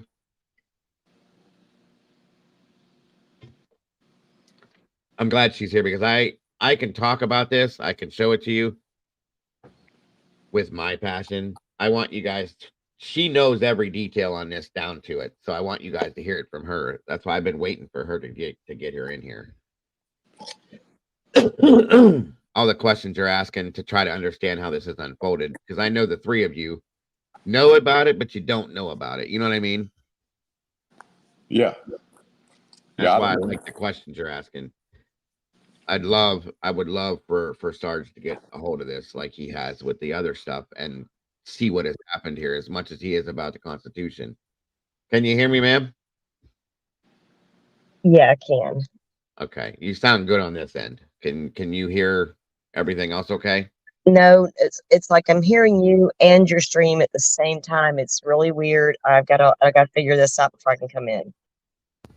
You came in through StreamYard. You must turn off the YouTube mute or close the YouTube channel, or you're going to get feedback. That's probably what it is. Hey, Maury, Teresa. Yeah, and like I said earlier, guys, bear with me while we get her in here. At some point, I was looking at this as in that he's part of this, but he's at the very bottom of the totem pole. Honest to God, with this new stuff and everything that keeps happening with this, I'm starting to look at this like this man had nothing to do with this, nothing at all. It's crazy. Absolute welcome, Dahlia. Good to see you. It's very crazy. Did all the Odinist stuff, did it truly start with the defense putting that whatever out? Or was it a talked about before that? I'm just curious. Well, it got brought up in the beginning. Okay. There were 3 officers that followed this case, that stuck with this case, that knew about that stuff, that, were trying to go with this and nobody would listen. And like I said, it was all pushed off to the side. Can you hear us now, Salty? Yeah, I think so. Is that better? Yes, I can. Okay, good stuff. So, yeah, I can still hear something else, but I think I can get around it. Okay. Yeah, if it starts to be a problem, just whatever we got to do. And thank you for being up here. I really appreciate you joining us because, like I said, the details that you have, everybody sees me dropping every comment she makes is on the screen because I want you guys to see what she knows. She has it all. I have a quick question. Didn't one of the cops on this case, didn't they get killed or something? It was when the crime scene photos were leaked out, okay, from the gentleman that used to work for. Can you hear me? Yeah. Yes. Can you hear us? I can still hear something else. I don't know if you guys are you guys only hearing me? Yeah. That's all I hear. Yeah. I want to answer Clue's question. Go for it. Thank you. So the officer you're talking about was a police department officer from Terre Haute, Indiana. Right. And he was also on the FBI task force. And he was killed ambush style outside of his office. And the person that killed him was an ex-Indiana corrections officer. And this is after the Delphi investigation had been ongoing. And he was one of the guys investigating the Odinism angle. That's what I thought. Okay.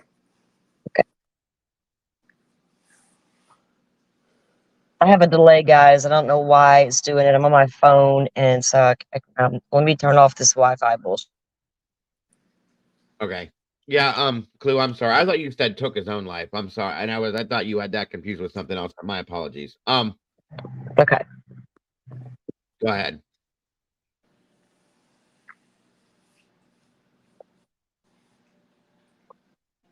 Who are you waiting on? I thought she was getting ready to say something. I'm sorry. Oh. You talking about Salty? Yeah. Oh, okay. Well, no. So the judge, she denied the motion to transfer again, which is like the 3rd time I believe they've done that. And then the only thing she did grant was the motion to push the hearing back, which is the one where they want to get the defense dismissed. So he hasn't been moved. No. No, he was transferred from Westville prison to he was transferred from Westville prison to Wabash prison, further away. Okay.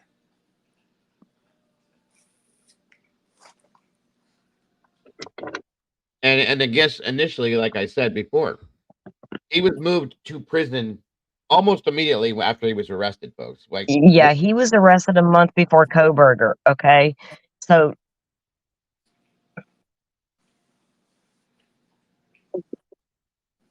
you good? And then within a month they got him in prison. Right. And Go ahead. and then he sat back there for like a year before anybody noticed what was going on over there.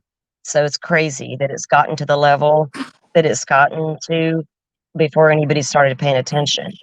And at least in the Delphi case, the Supreme Court agreed to hear the case and then reinstated the attorneys, but didn't remove Gull because they want them to handle that at the lower court.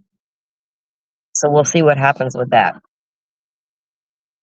Well, there's new attorney now. They're talking about they're brought in. They're talking about going federal now, and I think that's awesome. I think that's what it needs. Well, yeah, that is too.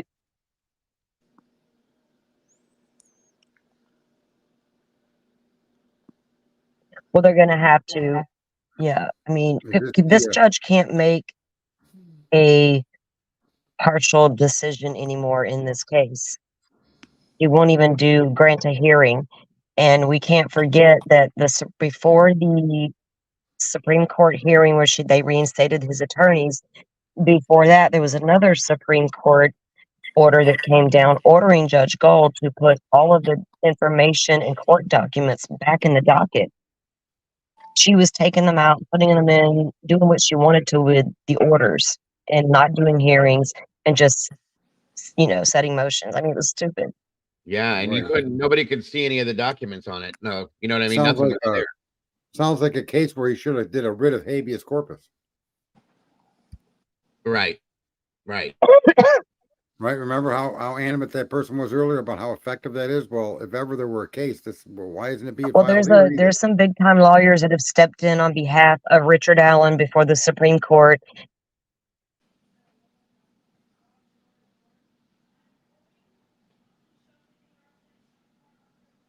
And they've got some other attorneys representing his defense team in their fight to keep their jobs. So they've got backup, and we need to remember that the attorney that was appointed, once Gull removed the attorneys that she didn't like, she appointed new attorneys. One was her friend and Facebook friend.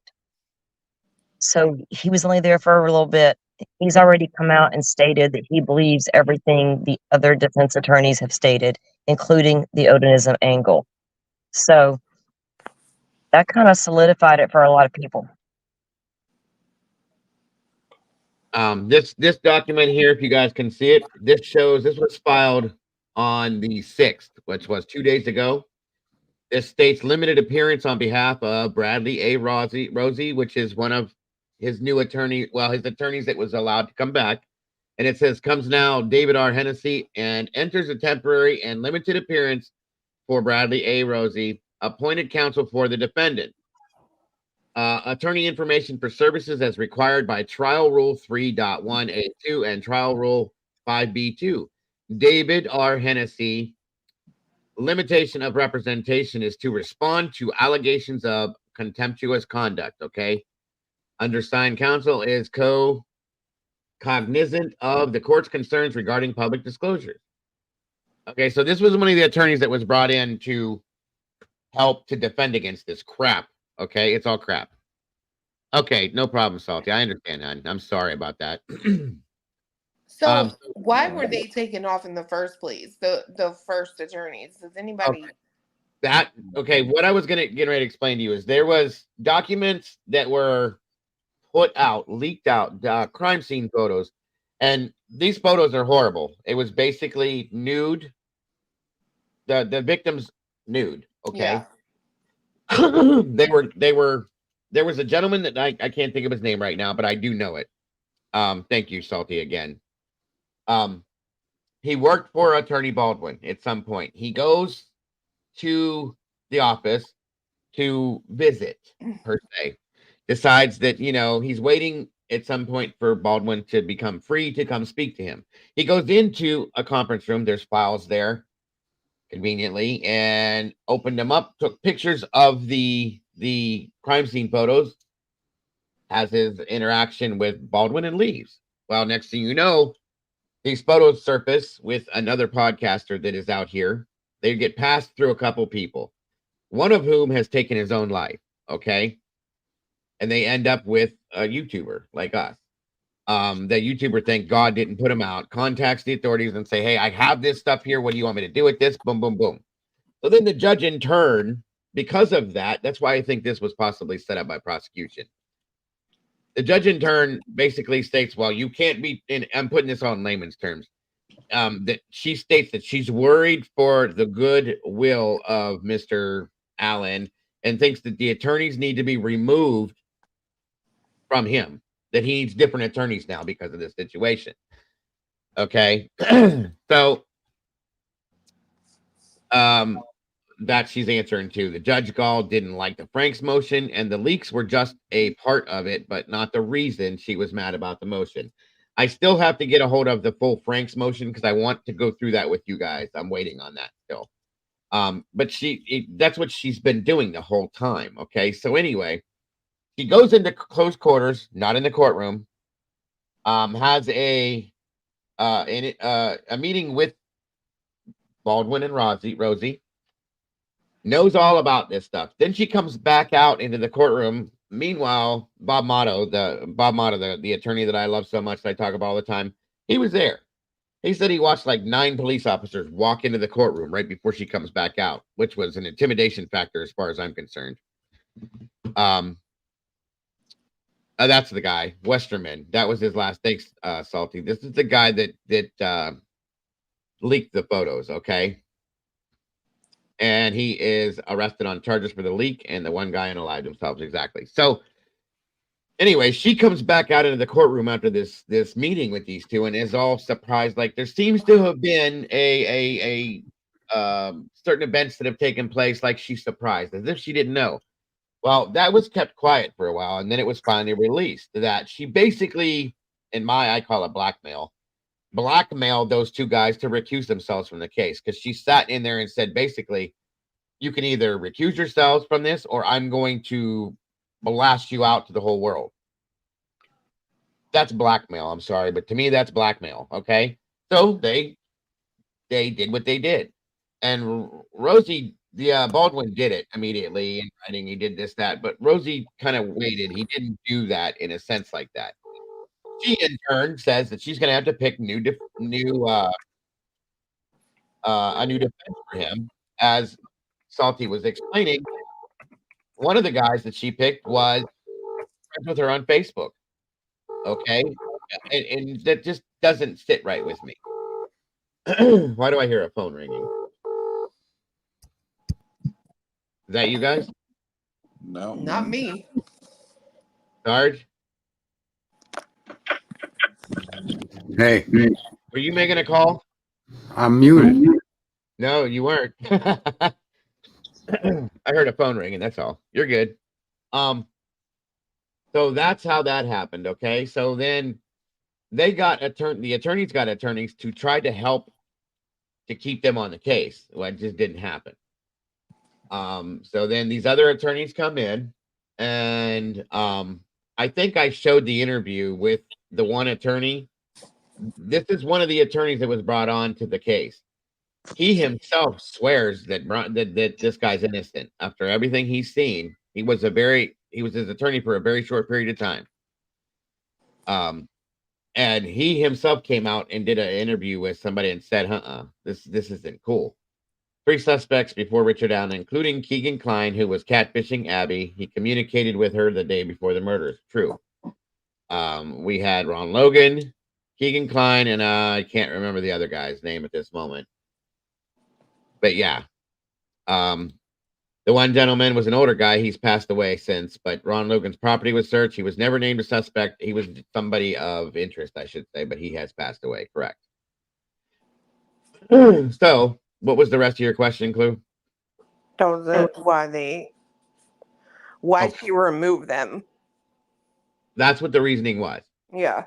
But it almost seems to me, that's why I said I have to look at this as if Daniel Nations, thank you. That was the other guy that was the other suspect. So can I just, friends of Allen's lawyers visited the office, stole documents unbeknownst to those lawyers and leaked them, right? Those lawyers went and had him arrested for stealing the documents. He was arrested, and a YouTuber committed suicide to one of the YouTubers that were given it. And the judge decided that act itself required her to boot these lawyers off Allen's case because, all right, and never minding the fact that they were robbed and they actually followed through with police reports and did the right thing. She stepped in and decided those lawyers needed to be removed. But that came only after certain filings and arguments, I think, about Odinism started to become clear, correct? Yes, sir. Yes, sir. So there was a shitstorm created with filings and information and different things that Allen's lawyers were putting forward into the system. And then this theft happened, and then she claims she's kicking the lawyers over a theft that was beyond the control of the attorneys. So negligence, right? Yeah. Yep. It's all a joke. That's some deep rooted stuff right there. Like, don't you think? I mean, don't you think? Crazy. Our justice system, the word justice shouldn't even be there. It should be it should be like the money system or something. There's no justice with this case thus far. In so many cases, there's no justice, man. It's sad.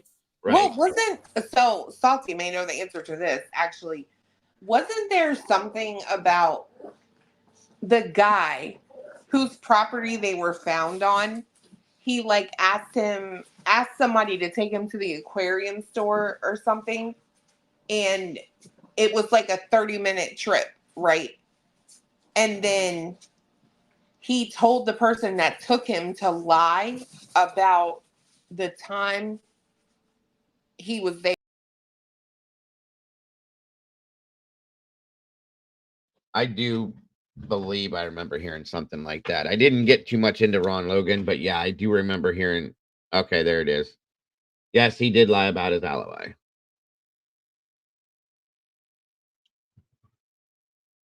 Okay, Licity says, how did she justify reinstating the lawyers?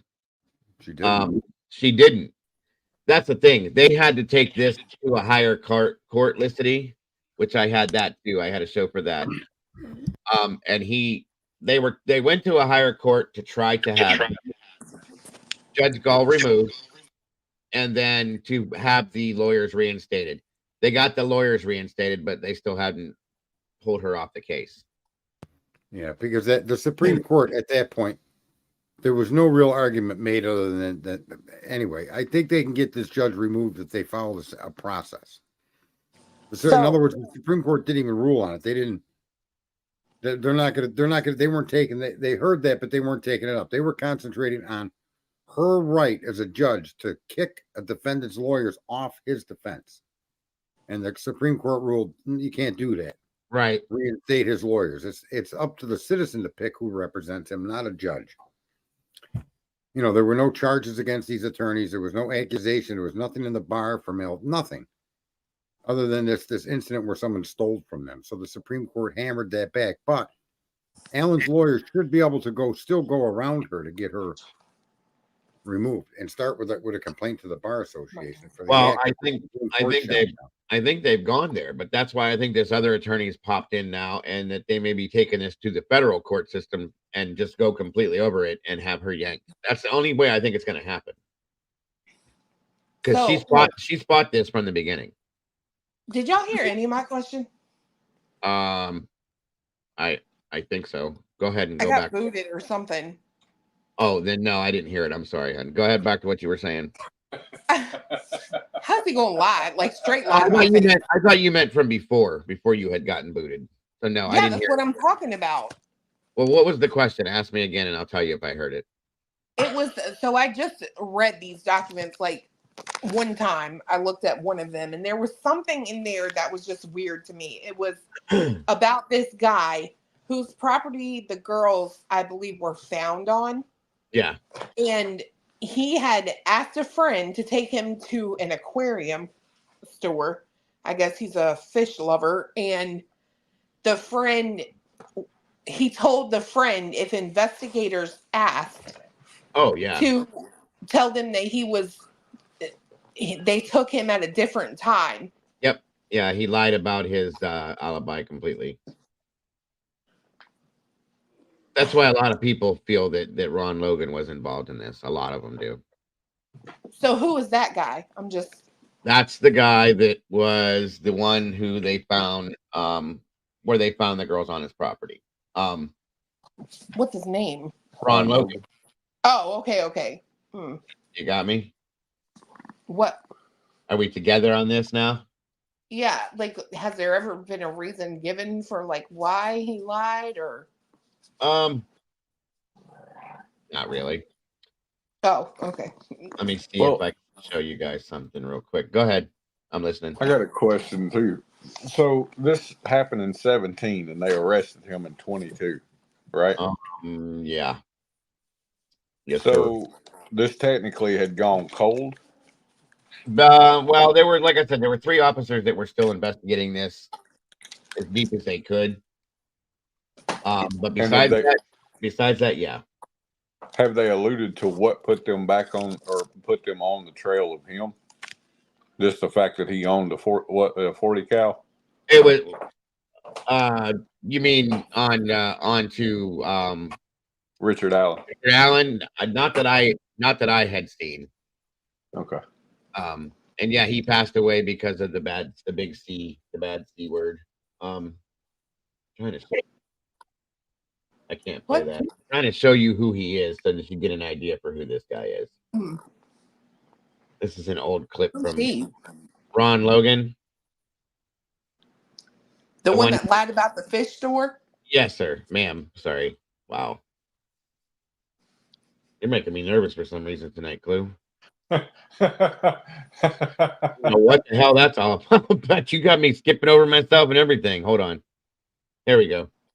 Yeah, this is an older clip about, just to give you an idea of what this guy looks like, who he is, and a little bit about this. Hold on. Small town up there in Carroll County, and still distraught over the loss of 2 of their own. In fact, Eyewitness News reporter Emily Longnecker continues our team coverage in Delphi with how people there continue to cope with the loss of Abby and Libby. Emily. John and Andrea, people here in Delphi are cautious tonight about saying too much of anything. This was from Many 6 of years them ago. knew these 2 young girls, and they know their families, and they are just finding it still very difficult to talk about what happened. On the outskirts of town, though, where police found the 2 teens' bodies, people are talking, sharing their disbelief and anger. Against the beauty of the sunshine and bright blue skies Wednesday, it was still hard for Ron Logan to believe the violence visited upon 2 young teens just out for a hike on a day off from school. Who would have thought they let their children out to do something special that day, take a trip down, and then turn out with a disaster like this? For 53 years, Logan's lived on the country road near the trail that leads to the Monon High Bridge. People walk up and down with their children, and yeah, it's quite a nice little trail on the bridge. Never, though, has Logan seen anything like what he has this week. The search for an eventual discovery of the bodies of Libby German and Abby Williams. The area that they were in is very hard to get to. I mean, you can't get there unless you walk there. I mean, so somebody would be walking with them or something. Those are the same kind of thoughts Marvin Sandifer keeps mulling over. His daughter used to hike the same trail. She said, I've seen a couple scruffy looking guys back in there, but they never bothered me. They went on their way. Sandifer is anxious for investigators to identify a suspect. I'm not really scared. I'm just worried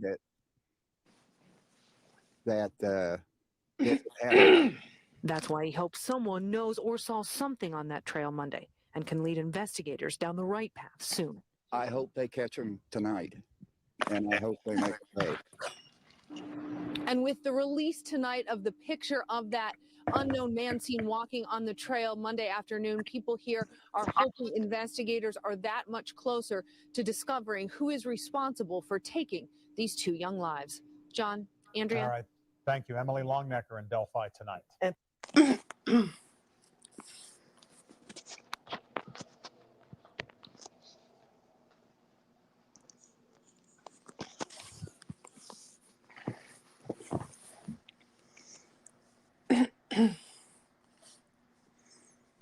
Hello? Oh, he can hear me. Thank you, Salty. I don't know. I must be a different kind of parent because look at me in my face right now. Would our daughter be back there with another girl walking? That's crazy. At that age, probably not. I agree. But like, There ain't no way. Yeah, I'd have been nervous about it too, but it doesn't make any of that right for anybody. But damn. No, I agree. I'm not, blaming the Oh yeah, parents. yeah. I got you. I know. I just got to clarify. Sometimes people get me wrong. It's what I think when I look at that area, and just like that guy just saying, you'll see a couple of scruffy guys back Right. there. Like Right. you never know what people are gonna do. Yep, and that's unfortunately, I bet that the families are probably think about that every day and beat themselves up, and it's horrible to even think. I would have never done it either with any of my kids, but they're probably so used to this area being a place that things don't happen in like this that it was never a thought. You know what I mean? And now, boom. So it's just No, scary.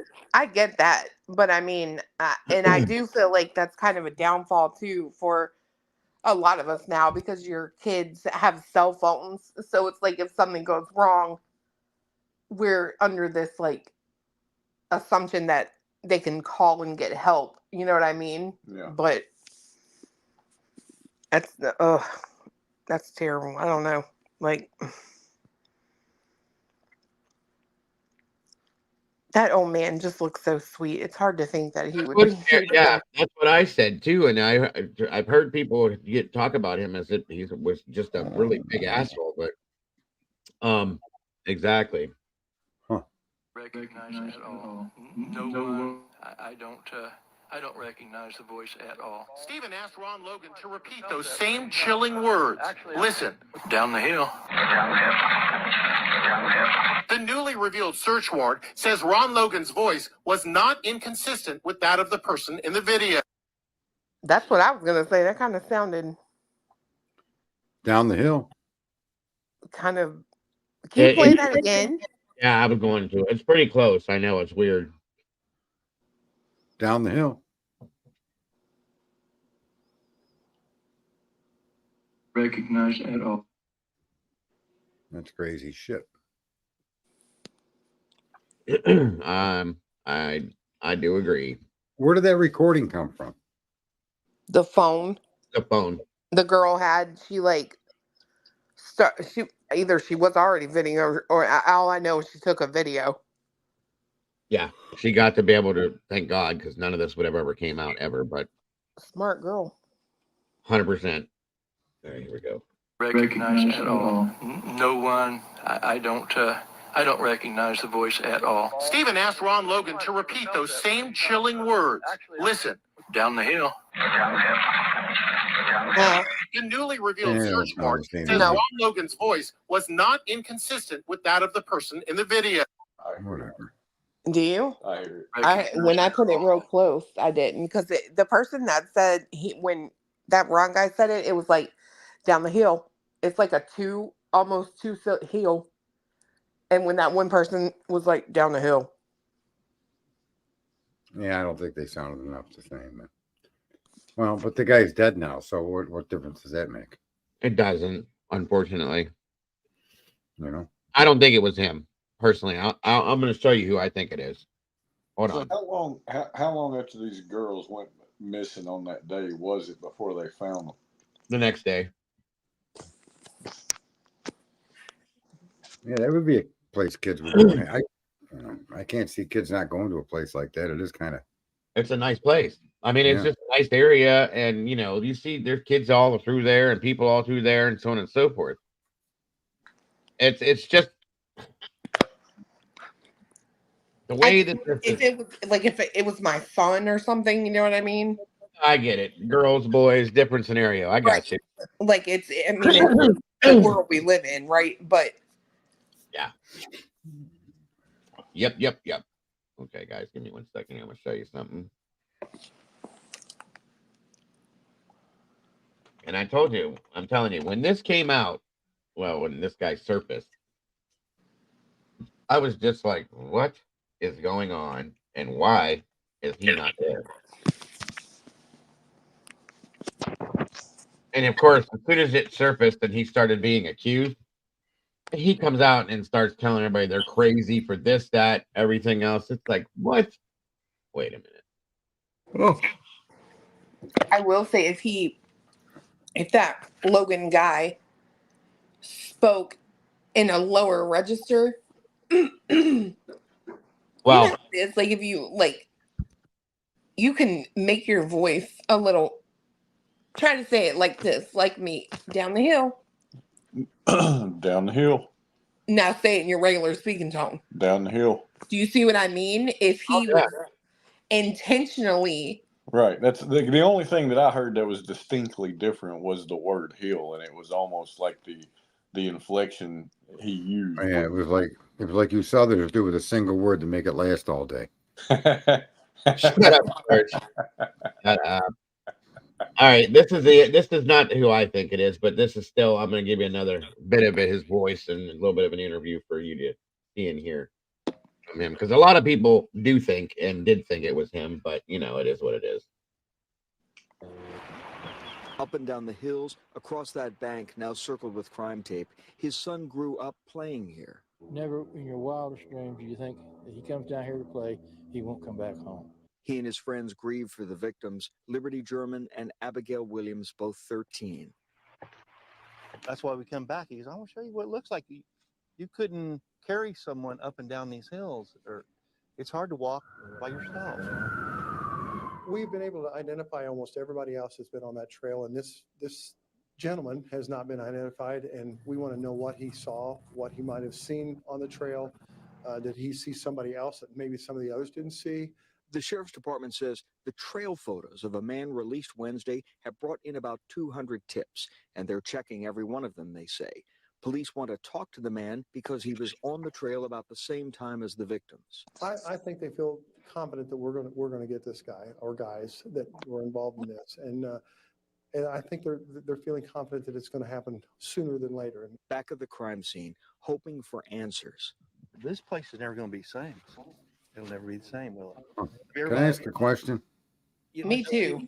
When you're done. Go for it.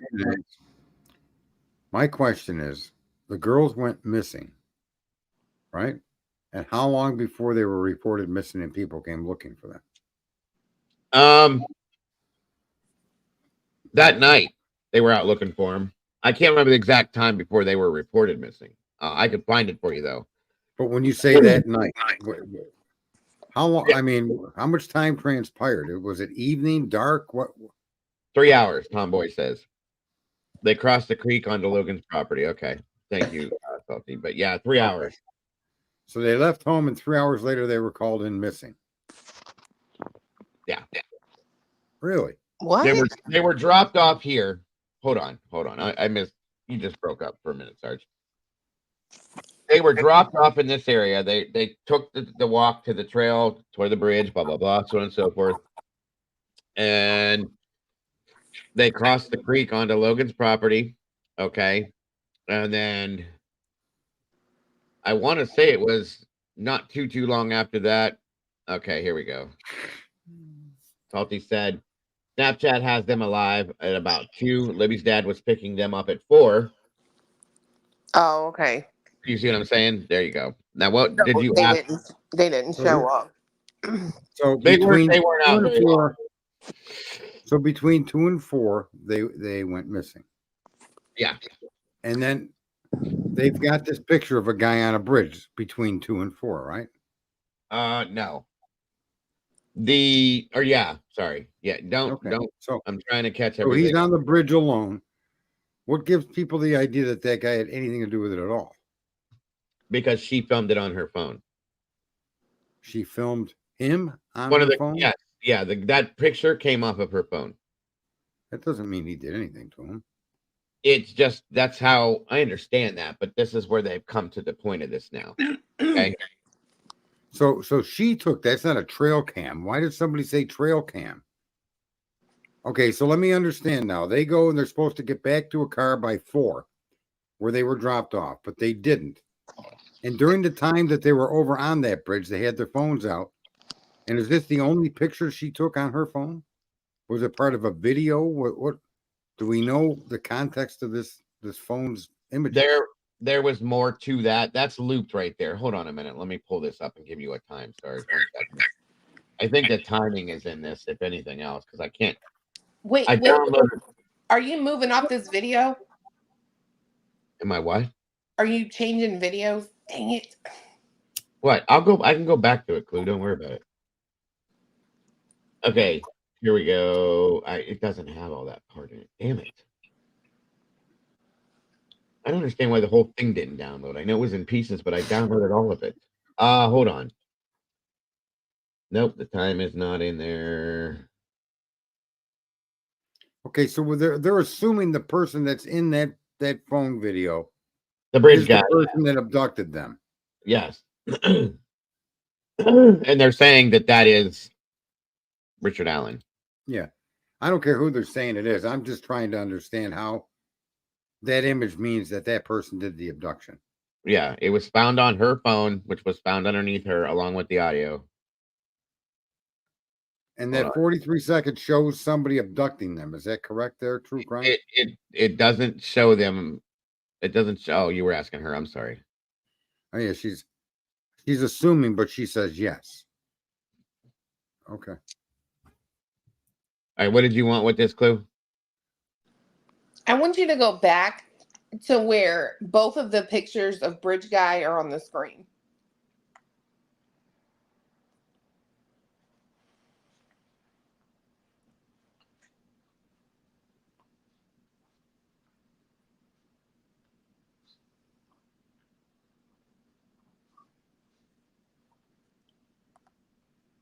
All right. Yeah, that's the one thing too, Sergeant. Nobody has seen the entire 43-second video. Just that loop clip right there. Are you there, Clue? Yeah, I had to walk up to the TV. It's okay. I have better pictures of this I can pull up, but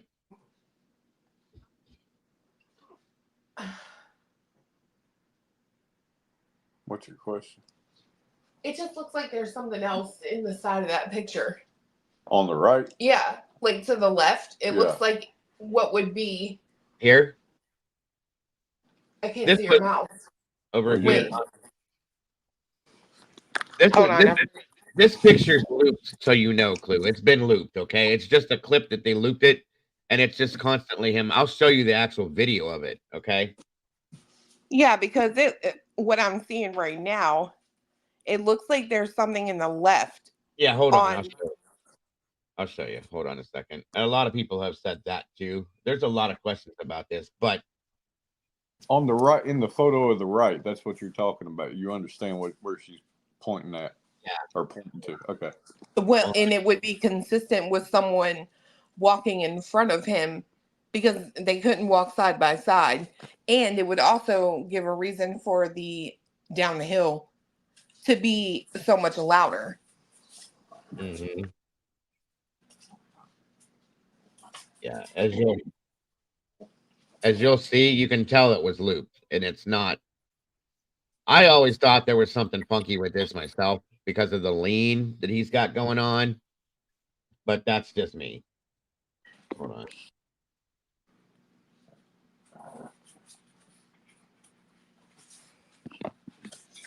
Okay.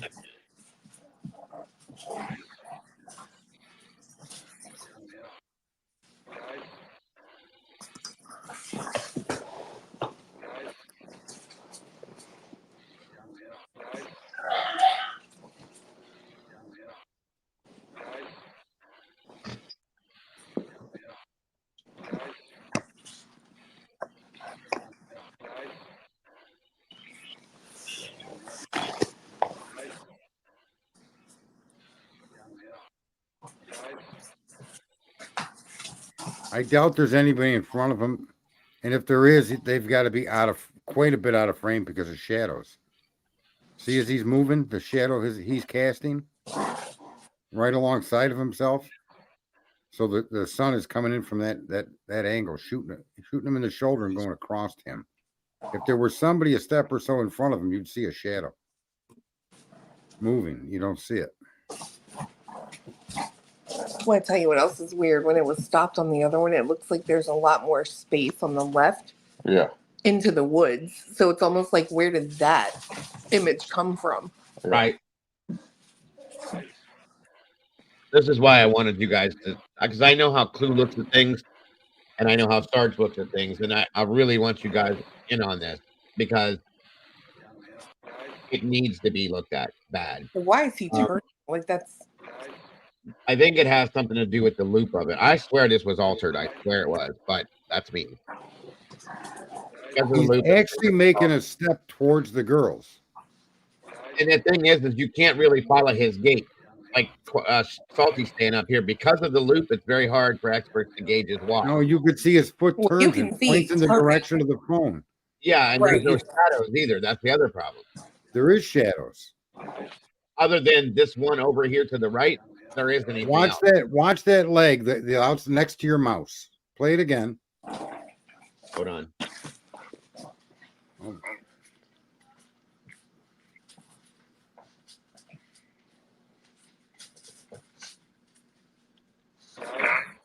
Watch the foot on the leg near the shadow. Go down. That foot points at the two girls. It's whoever's taking the image, his foot twists and points in their direction, which tells me he's heading towards them now. That step is a step towards the girls. Yeah. There is a possibility, though. Remember, he's walking over a train bridge, and those slats are not necessarily flush. Well, yeah, there's some that are missing too. I know. Yeah, he's gonna step that way to get over that. Yeah, but right? now you got a big, so you can't even see the guy's legs moving in this image here. I'm sorry, but that is not that person talking on that video. Like, there is no effing way. He's too far away to be that loud. I think there's two different people on that audio. I think guys is one person, and down the hill is somebody else. So are they saying the audio where it said down the hill comes from the same 43 seconds of video where this guy is crossing this bridge? Or I do believe so. I do believe so. Okay. Yeah, that right there. You could see. No, he's turning his body. He's going to head towards the girls right after that. Right now. Now. He's changing direction. He's not worried about the surface under his feet. He's acting like he's ignoring them, but he's actually changing directions to head towards them, from what I can see. And the word is that. Hold on. That person looks like. Is that a full head of hair, or is that a hat?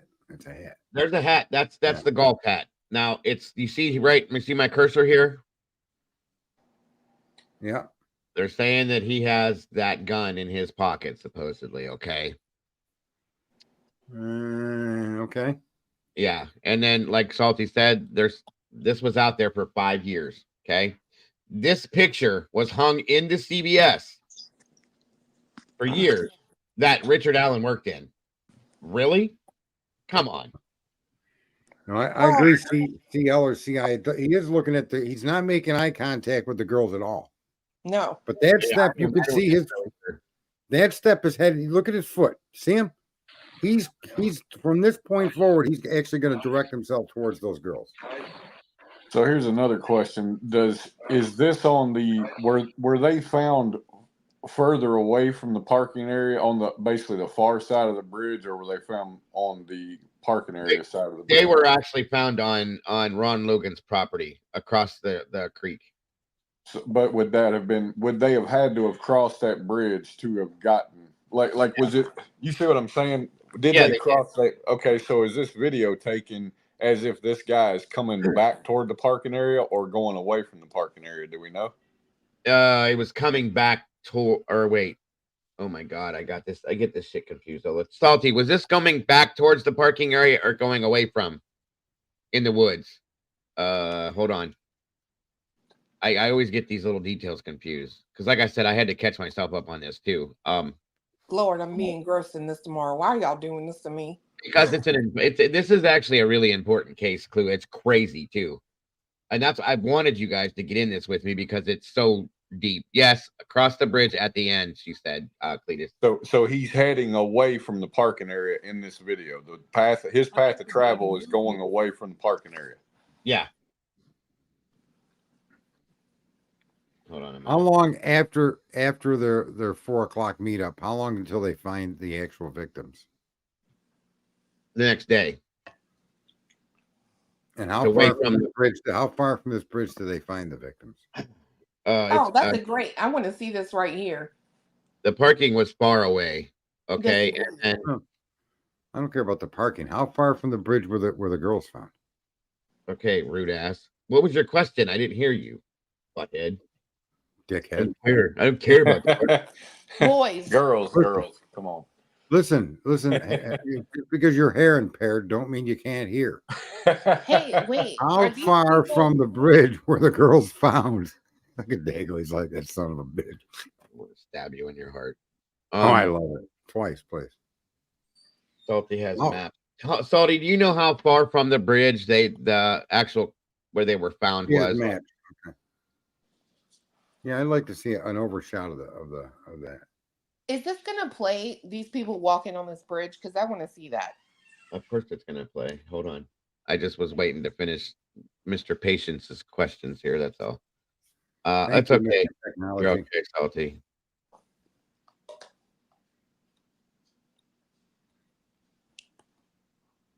Oh, this is a 3D rendering. This isn't the actual video. No, look how fake that person looks. Hold on, I'll get you back to the thing so you can hear it too. 1 second. They're explaining it. Video of the suspected killer walking toward Libby and Abby, transformed by three-dimensional augmented reality technology, gives a lifelike look to the nearly 4-year-old crime.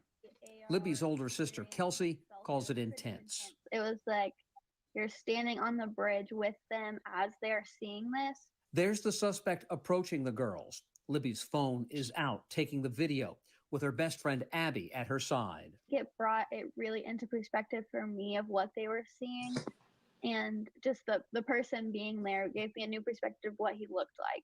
The original video, sketches of the suspect, a $225,000 reward, and more than 50,000 tips haven't led police to the girl's killer. The families hope this video will.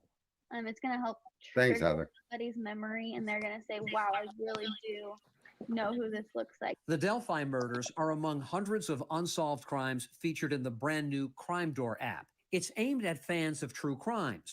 Before signing on to help create Crime Door, Paul Holes was a detective specializing in cold case investigations. From my perspective, it's another tool. It's another source of information that could potentially give Kelsey, her family, Abby's Guy looks like Luke Skywalker. State police insist the case is far from cold. 2 investigators work it every day.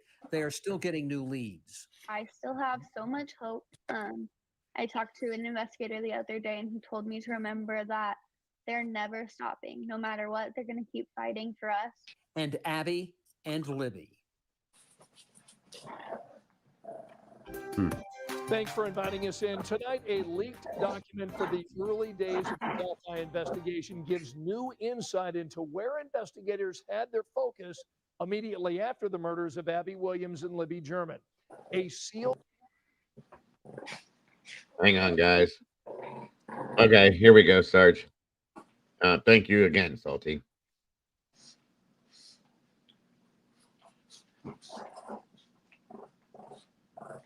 Okay, hold on. Whoa. Big or little? Hold on.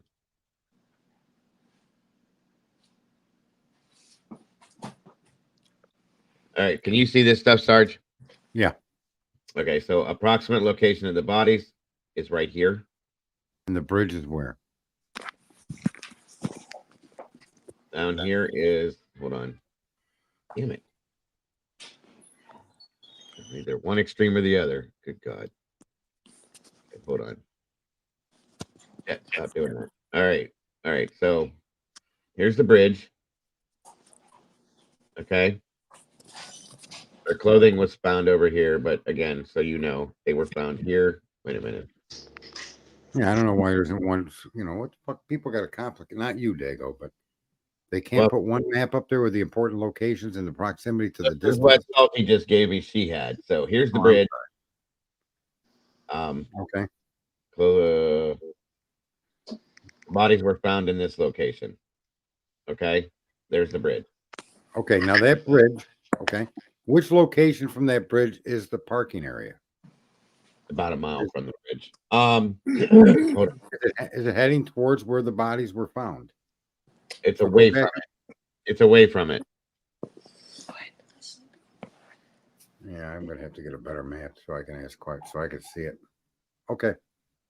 She just said, "I'll send you the single map, asshole."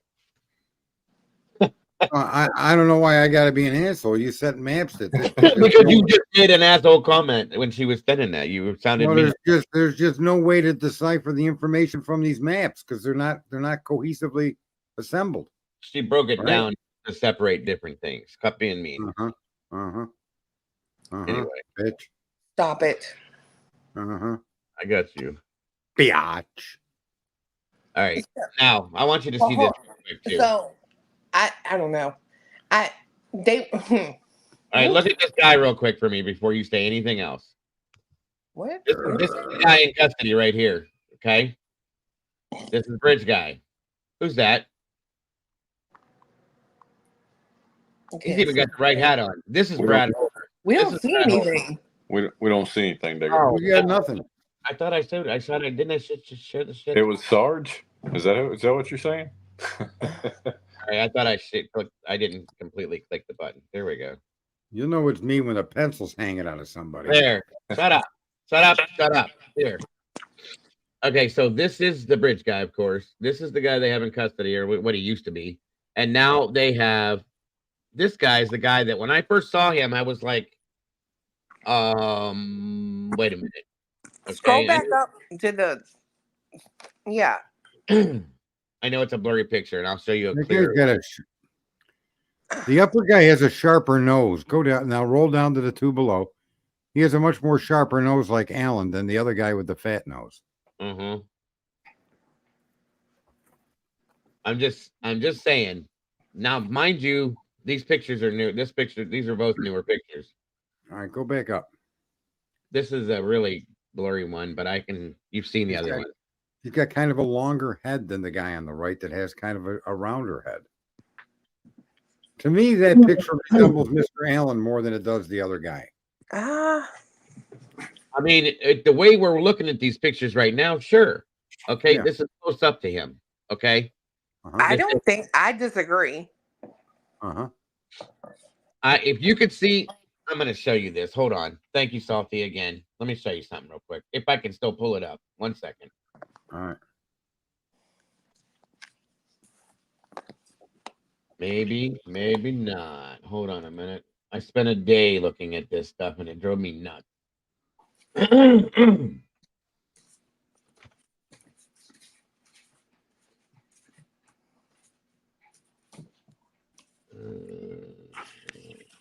Yeah, the guy's got a nose like a boxer.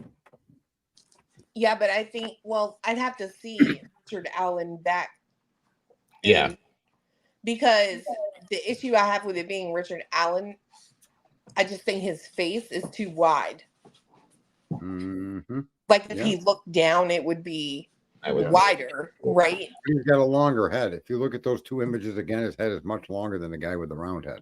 To be fair, the guy with the black hat on, I can't really tell how long his head is. Well, you could go from chin to even rim a hat. It's a more round head than Mr. Allen's. It's got more of like a horse drawn out head, you know? Not quite a full horse. He's not full on horse, but he's like a calf. Sure. Please, where the hell are you? It makes me think though that whatever abduction, right, was kind of already taking place because it's almost like they were unaware that she was like filming. And yeah, that's what I think too. And this is how they found the bodies, by the way, Sarge. And for those of you guys that may not know. Yep. Oh yeah, we've seen this. Okay. Yeah. I didn't know if you guys saw this or not. But yeah, this is where Coffin Hacker said the sticks just kind of fell out of the tree and landed that way. Yeah. Okay. Anyway. Well, I mean, if there wasn't a storm in the area that night. Even if there was, Cletus, you think you're going to land in that pattern just like that? Well, I feel like, without seeing it, I mean, I'm not going to get down with the pattern being distinctly that's what it is without actually seeing the limbs, right? Because I mean, any angle you look at them, you're going to see a different image. Yeah. So I can't really get down with that. But for somebody to say that they fell out of the tree that way makes no sense to me. Right. Well, that's also an artist rendition of it. Until you see the Right. actual crime scene photos, right? That rendition is showing what they want to show. And we all know that lady is crazy as crazy cum. Doppler. Coffin off in a cum dumpster and the other Yeah. WSU. Be clean, okay? Oh, I'm sorry. Semen dumpster. Oh my God. Whatever works for you, but I will. Thank you, Sherry. God damn. Nobbler's gob. Right. Yeah. Yeah. Knocking futz, you know, all that stuff. I said that backwards, didn't I? Isn't it? Knobber's gob. No, Yeah. Gobber's knob is right. You made me say it backwards, damn it. I Hold on. know. It sounds better that way. Yeah. So does knocking futz. Yes, you are. Hold on a minute. How do you say immature in Rat Latin? And what? Sergeant What Friday. is rat Latin? Rat Latin. What do you just use? Where you take the first word and you put it in the front or the back? Pig Latin, you mean? Huh? Pig Latin? Pig Latin. Obligate omne? Yeah. Oh, well, It's not really Rat called- Latin. I've never heard of rat Latin, but we're going to have to develop that one. That's yeah. Pig Latin and the word was that immature? Whatever. Rat Latin. Jesus. You guys are hilarious. Well, you know, sometimes you just gotta wonder. All right, guys, hold on here. Let's all speak Rat Latin. Let's give it a try. You know what? Forget it. I'm gonna give it. I'm gonna give it. Developed by Coffin. Ardsay. Thank you. Nobbler's gob. Gobbler of the cob. Anyway.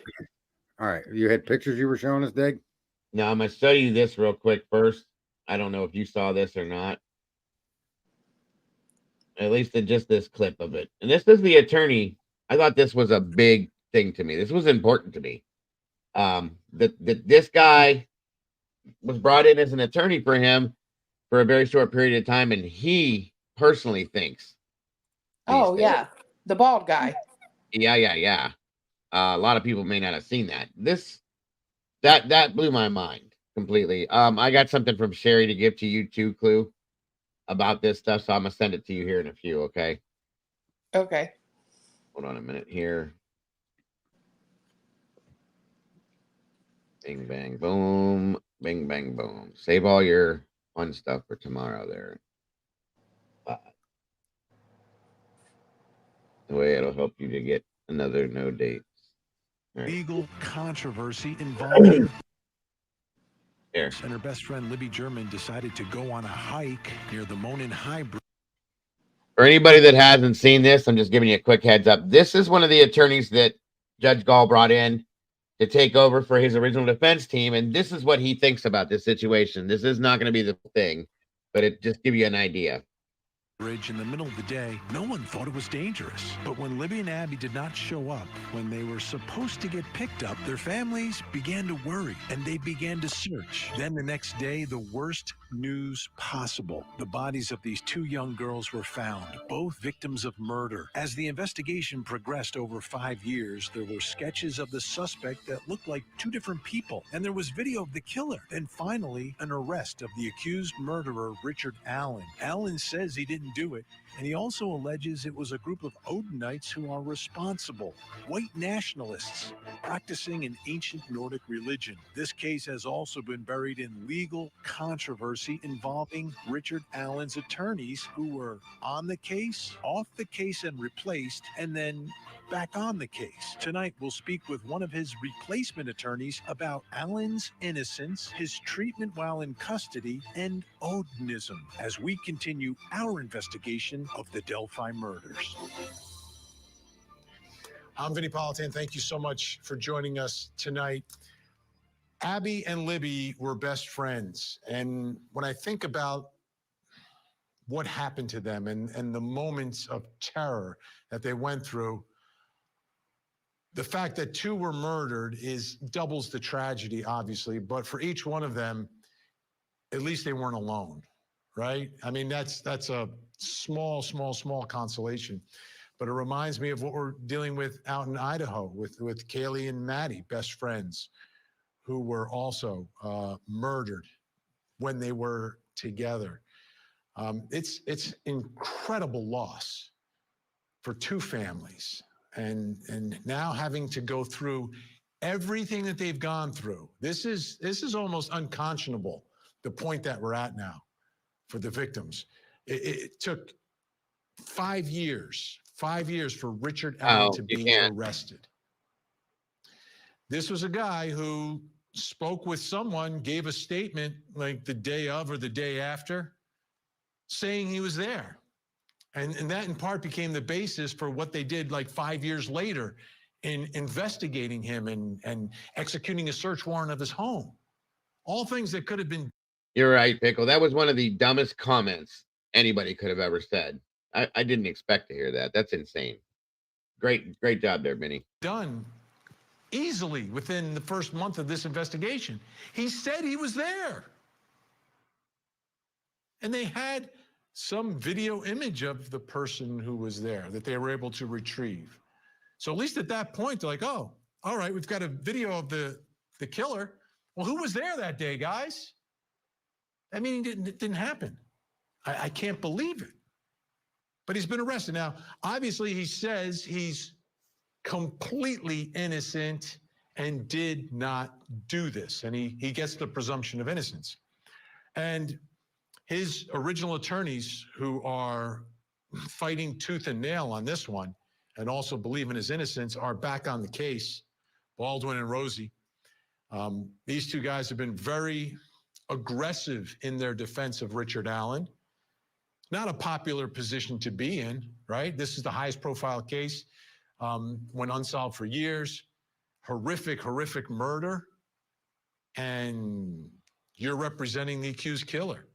You're not going to be popular, but they want in on this case. They want to do it. They believe in his innocence. So that's a significant factor in all of this, because this isn't going to be one of those cases where the defense rolls over.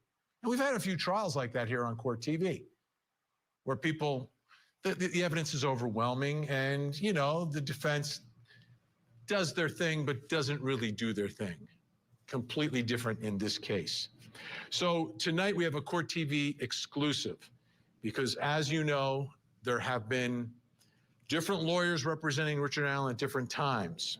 And one of them, William Libredo, who was one of the replacement lawyers, is now off the case, but spoke exclusively with Court TV. And joining me in studio, senior producer of Court TV documentaries, Barbara McDonald, who did that interview. Barbara, great to see you. How did this all come about? I have reached out to him before asking for an interview. He was under the gag order while he was on the case. As soon as that Supreme Court decision came down, I reached out again. He said, yeah, I want to talk now. So we set it up. I flew up to Fort Wayne and we sat down and talked. So big picture, after sitting down and speaking with him, what was your biggest takeaway from the whole thing? How I think bothered he is by this case and the treatment that Richard Allen is receiving while he's being held in a maximum security prison pending trial, the role of potential Odinist in this case. And he believes that Richard Allen is innocent. Wow. Okay, so let's do this. Let's get to that interview. The folks at home like, Vinny, will you play the interview? Yes, we will. Let's take a listen now. Can you pause for a second? You're talking about his innocence, yes, right? And folks at home know the difference in our legal world between belief. Somebody made a good point. Is that video is that where the word "go down the hill"? Is there voice on that video? Is there any way to know the girls took the video and it wasn't two guys and one of the guys that ended up taking them away with the guy on the bridge took the video? I mean, where to know the girls took the video And it wasn't two guys and one of the. That was brought up before. You know, if somebody else took the video on purpose and so on and so forth and made it look like they did it. I don't know. I don't know that. But it is, you know, it's on her phone. They found the phone underneath her, almost as if, like I said before, it was meant to be found that way. You know what I mean? Any other time you find a crime like this that happens, you don't find the phone. They take it because, you know, it's like almost like it was done on purpose. It's weird. But nobody really knows, Sarge. That's the problem. Were they assaulted in any way? Were they naked when they were found? One of them was nude. The other one was wearing the other one's clothes. Okay, so who had the phone? Who had the phone under them? The Abby did, and it was there. Was They stated that there was no SA. Okay. But was the phone found on the naked one or the one in clothing? I believe the one that was clothed. If I'm wrong, don't. I'll find out for sure. But I'm trying to remember exactly. I crammed all this when I started covering this, guys. So I'm trying to. That was back in the beginning when I did it. I'm trying to remember. Are you still here, Salty? She would know if anybody. I crammed all this when I started covering. Why is that echoing back at me like that? Hold on. That's the same thing Sherry asked up here too. Do we know for sure the girls took the video, or could somebody else have had possession of the phone? And that's been asked a lot. You know, did they do this on purpose to make it look like this? Because again, the phone was found underneath her. Hold on a minute here. Let me see something. 1 second.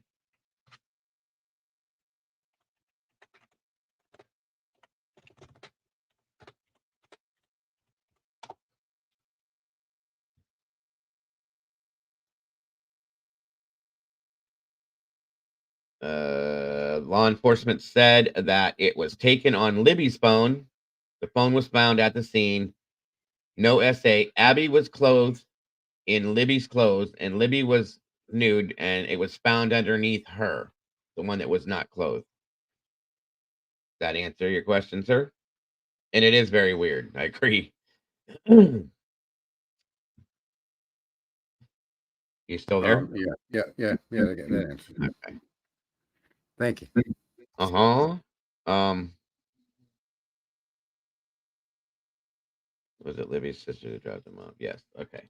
Believing your client's innocent and believing that the other side doesn't have enough evidence to prove that he's guilty. Those are two different things. Two different things. He believes he's innocent. Let's take a listen. Bradley Rosie and Andrew Baldwin issued a press release not too long into their getting the case, and they said they believe that Richard Allen is innocent. Do you have an opinion on that? I do. I don't think Mr. Allen had anything to do with this. I honestly don't. Now, what I believe, nobody cares. My job would have been to convince 12 jurors of that.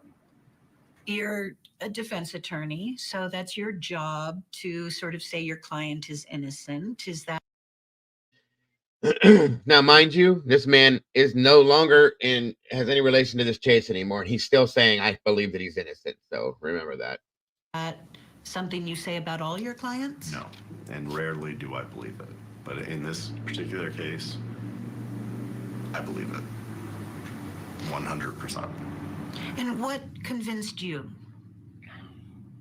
Conversations with him, the fact that he lived in this very small community that's not much bigger than a high school. He worked at the CVS in Delphi, the police sketches. And that's the other thing. I wasn't sure of that, Salty. Thank you for that. I couldn't remember if it was him or the other one, but this is the one that is actually Judge Gall's friend. How about that?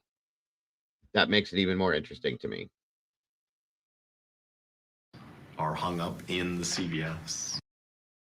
For those of you that aren't familiar with this, this is the bridge guy supposed sketch. This is the sketch that they never paid any attention to. Why? Don't ask me why, but this is the one. This is the big one that they should have looked at, in my opinion. The interview probably did piss her off. I agree, Salty. It probably did, but he's being honest. You know, it is what it is. When you believe, that's what all these attorneys believe, that this man's innocent. That's something's wrong with that. Okay. Because they like he said, typically they don't think that, but this guy definitely does. And that says a lot to me. That says a whole lot to me, you guys. That's an important thing. And I think it means a lot. The bridge guy picture is in the CVS, and in 5.5 years, no one comes into that store and says that kind of looks like you. And I don't know if this has any relevance, and you know, I'm not a conspiracy theorist, but an arrest was made 27 days before a sheriff election. Just my humble opinion that played some kind of role in his arrest. He hadn't moved. He hadn't changed his story. No facts or evidence have changed, to my knowledge, that brought law enforcement back to him 5.5 years later. He has no criminal record. They raided his house, took all of his social media. There's no ties to this Odinist cult whatsoever. He didn't even know that there was Odinist in Delphi. He had never heard of it. Just a lot of things don't make sense. Bradley Rosie and Andrew Baldwin also said that that there's no electronic evidence linking him to the crime scene or the girls, and that there's no DNA of his at the scene. Is that accurate? Yes. As far as I can tell, yes. All right. We're going to bring in some more guests to join me and Barbara here. Joining us in Orange County, California, the author of Forest for the Trees, a book about the Delphi murders, investigative producer Chris Todd. And in Salt Lake City, Utah, retired police commander, religious cult expert, host of the Profiling Evil podcast, and the author of the book. This is what I was trying to show you guys the other day when everything went all haywire and goofy. So I'm glad I'm able to bring this back to you. Deceived, an investigation into Zion Society cult. Mike King is here. Barbara, I'll start with Barbara, though. I'm going to ask her a quick question. The fact here that you're asking him about, he believes in the innocence. What was the sense you're getting in the room with him? That he felt that. He was very sincere, I thought. His answers were careful and deliberate, but I thought he was sincere and he believed what he was saying. I agree. Todd, you I like this both you thing. guys. One of the things that he points out, for 5 years, the pictures of the sketches of the killer, that don't look alike, but that's another story, right? The picture of the actual video grab are in the CVS where this guy's working, and no one's putting 2 and 2 together. What are your thoughts about why the arrest of Richard Allen in that time frame? Well, we've talked about this before, and I don't believe Richard Allen is Bridge Guy. And I believe that's what we're all talking about here, is how would no one recognize him, his voice, his body type, his height? How would it? Listen, I have to tell you guys something. That is what drives me nuts with this. That picture was hanging in CBS for 5.5 years. The whole time that Richard Allen was working there, the whole time he's talking to people, the whole time he's interacting with people in this very small ass town. Not one person happened to look at that or look at the news or anything like that and think, oh my God, there he is. There he is. Well, that picture don't look anything like him. Okay, then. Right? Okay. The argument, my point is that picture could be hanging next to the guy and you wouldn't draw the conclusion it was him. There's my point. That's all I'm saying. Sorry. How would nobody know that it's him? I don't believe he is Bridge Guy. I've stated who I believe. Now, I want to tell you, these 2 pictures right here, I know who that does look like to me. And is it that other guy you showed in the hat? Yes. That's who I see all day on that left picture here. picture.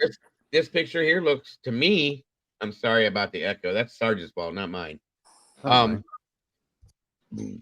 This kid here was the kid that was dating the girl that is his son. That's my opinion. I'm just saying. Father and son. Yeah, that's a little too The convenient. guy on the far left could resemble Richard Allen. Slightly. Slightly. Okay. The nose is Goatee. off. Like the The nose goatee, is though. really off. Yeah. The nose goatee, which isn't how many people in the area have goatees? But how many yeah, people but, do? Well, Well, the he thing just is, showed us one. they changed, Sarge, over the years. You know what I'm saying? That's But all I'm saying. hold on, because that guy that you showed, that one that you were like in the black hat or whatever, like his facial hair was the exact same as that picture on the left. Look. Yep.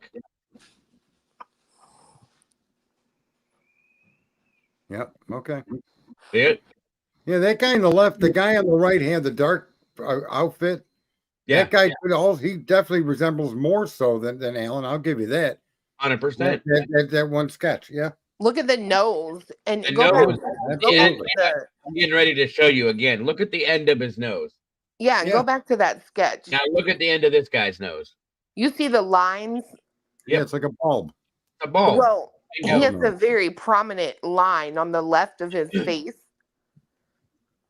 Yep, that's exactly. And I'm telling you, this kid that nobody paid no attention to, at that time, is his child. I swear it is. I'll show you pictures of him now. But that, to me, the eyes too. Sherry, you're right. I'm saying, guys, it blows my mind. Yeah, he looks just like that dude, in my opinion. So who's the guy on the left? The guy on the left, you're saying is the guy in the picture in the black outfit. This is the sketch that came out when this happened. These both did. This is the one everybody saw. Okay. And then back to this. I'll show you again. I just came up with a new technology. Did you? Yep. I'll share it with you guys in the Discord. Yep. This here is the BH, Brad Holder. This is the guy that's in custody right now. The guy on the right looks more like the picture that was 100%. Thank you. I agree His with you. eyes too. Like Richard Allen's got fairly large eyes. Yeah. And that's what Sherry was saying. It's the eyes. Okay. I'm telling you, the moment that I saw this picture and another one too, I was like, what in the actual hell is this guy, Richard Allen, in custody for? And this one's not. I want to see the boy. I want to see the boyfriend. The young. Yeah. Okay. I got you. I'm going to show that to you too. I was planning on it. And that's the other thing, Sherry. Thank you. Look at this one more time, guys. I didn't think anybody else saw that, but I did. Look at his eyebrows. Okay. Not that we're doing the bushy eyebrow thing, but you see his eyebrows? Mm-hmm. Okay. Hold on a minute. Stop licking me. I'm sorry. What? Do you see his eyebrows in the sketch? Yeah, they're like dark. Look at this guy over here who has no eyebrows. Right. He hasn't, but they're lightened up from being gray. There's really nothing there. Yeah. Yeah. That's all I'm saying. Like these things, I'm telling you, with the son, I'm telling you, this is his son. And his son was dating one of the girls. I'm just, this case drives me nuts. That's all I'm saying. So the sketch with no hat, what is that of? This? The one I can't see what you're pointing out just yet, but the one the hat on the sketch guy's head. Here. The guy to the right In the middle is what he's talking about. The bridge guy. No. The little boy. Oh, the kid. He's wearing that's his hair. It's like curly hair. So they drew that sketch to show what the guy with the hat looked like without a hat. No. This was somebody else. Two different. Yeah, this two different people. Okay, somebody else that was seen. Okay. Yeah, and they never paid no attention to this, guys. It was, they acted like it was not important. This kid was definitely seen there. Okay.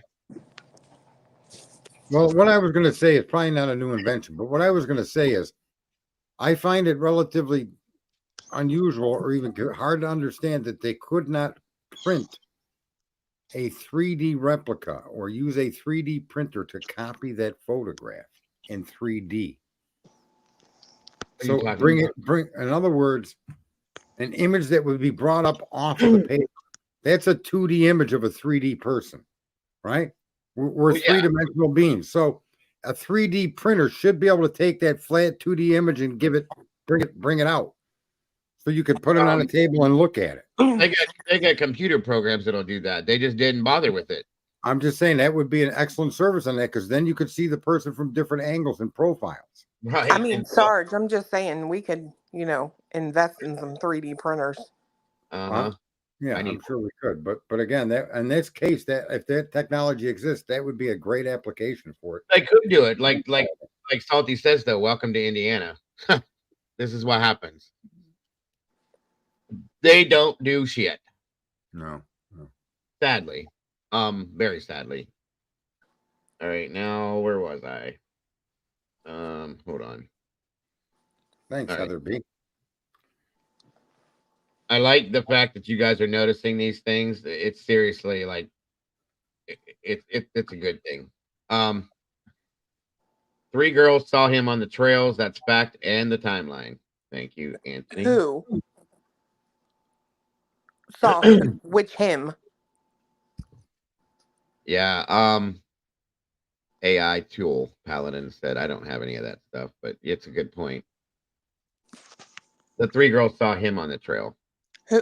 Alan? I believe she's talking about the kid, or he's talking about the kid. Oh, okay. That is, I'm not going to say it this second, but I do believe Richard Allen is involved. I just don't think he's on the bridge. And that gets us to a whole nother place, right? That he's not alone in doing all of this. All right, Mike King. Here's the evidence, right? Because he's arrested because they believe they have evidence in the case. It's not like, oh, let's just, hey, he's at CVS, let's get that guy. Richard Allen told police he was on the trail the day Abby and Libby went missing. Richard Allen's description of the clothing he was wearing that day matches the clothing of the suspect in the video on the victim's phone. A vehicle resembling Allen's 2016 Ford Focus was observed near the trail around 1:30.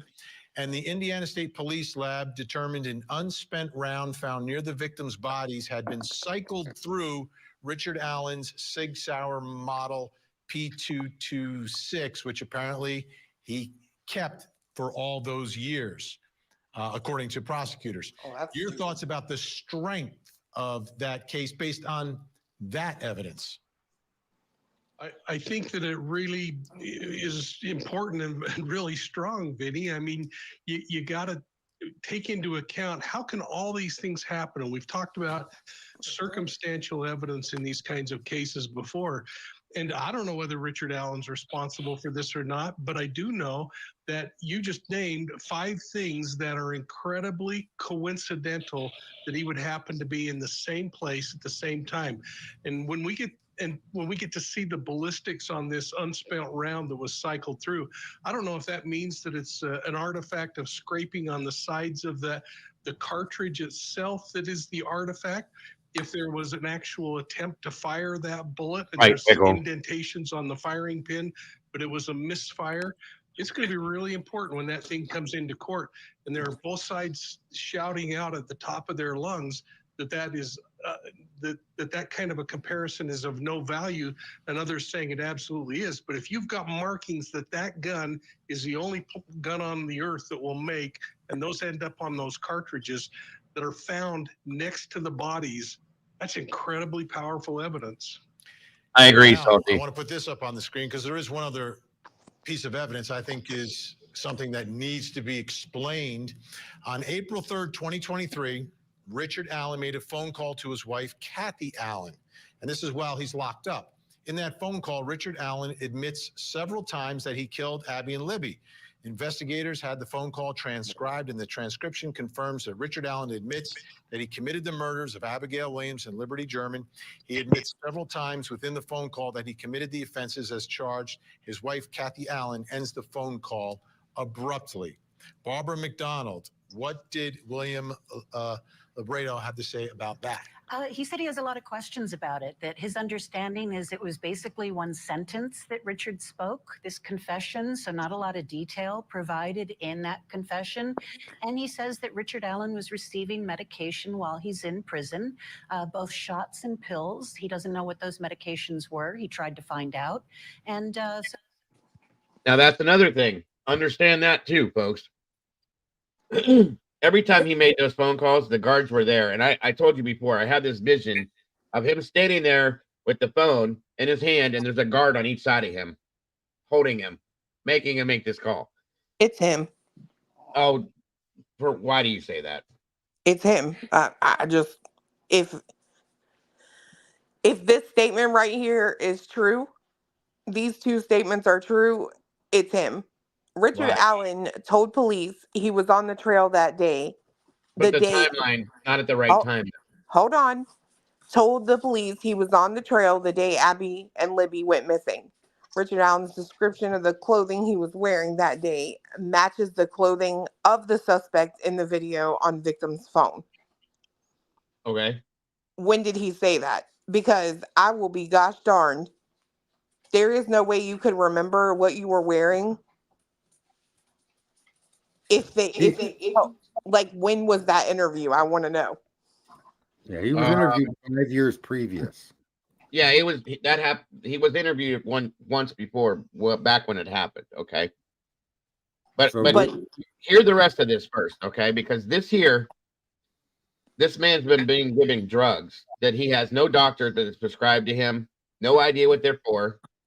We see that he looks like a damn zombie every time he walks in the court. So there's more to this, though. I know what you're saying because I went with that in the beginning too.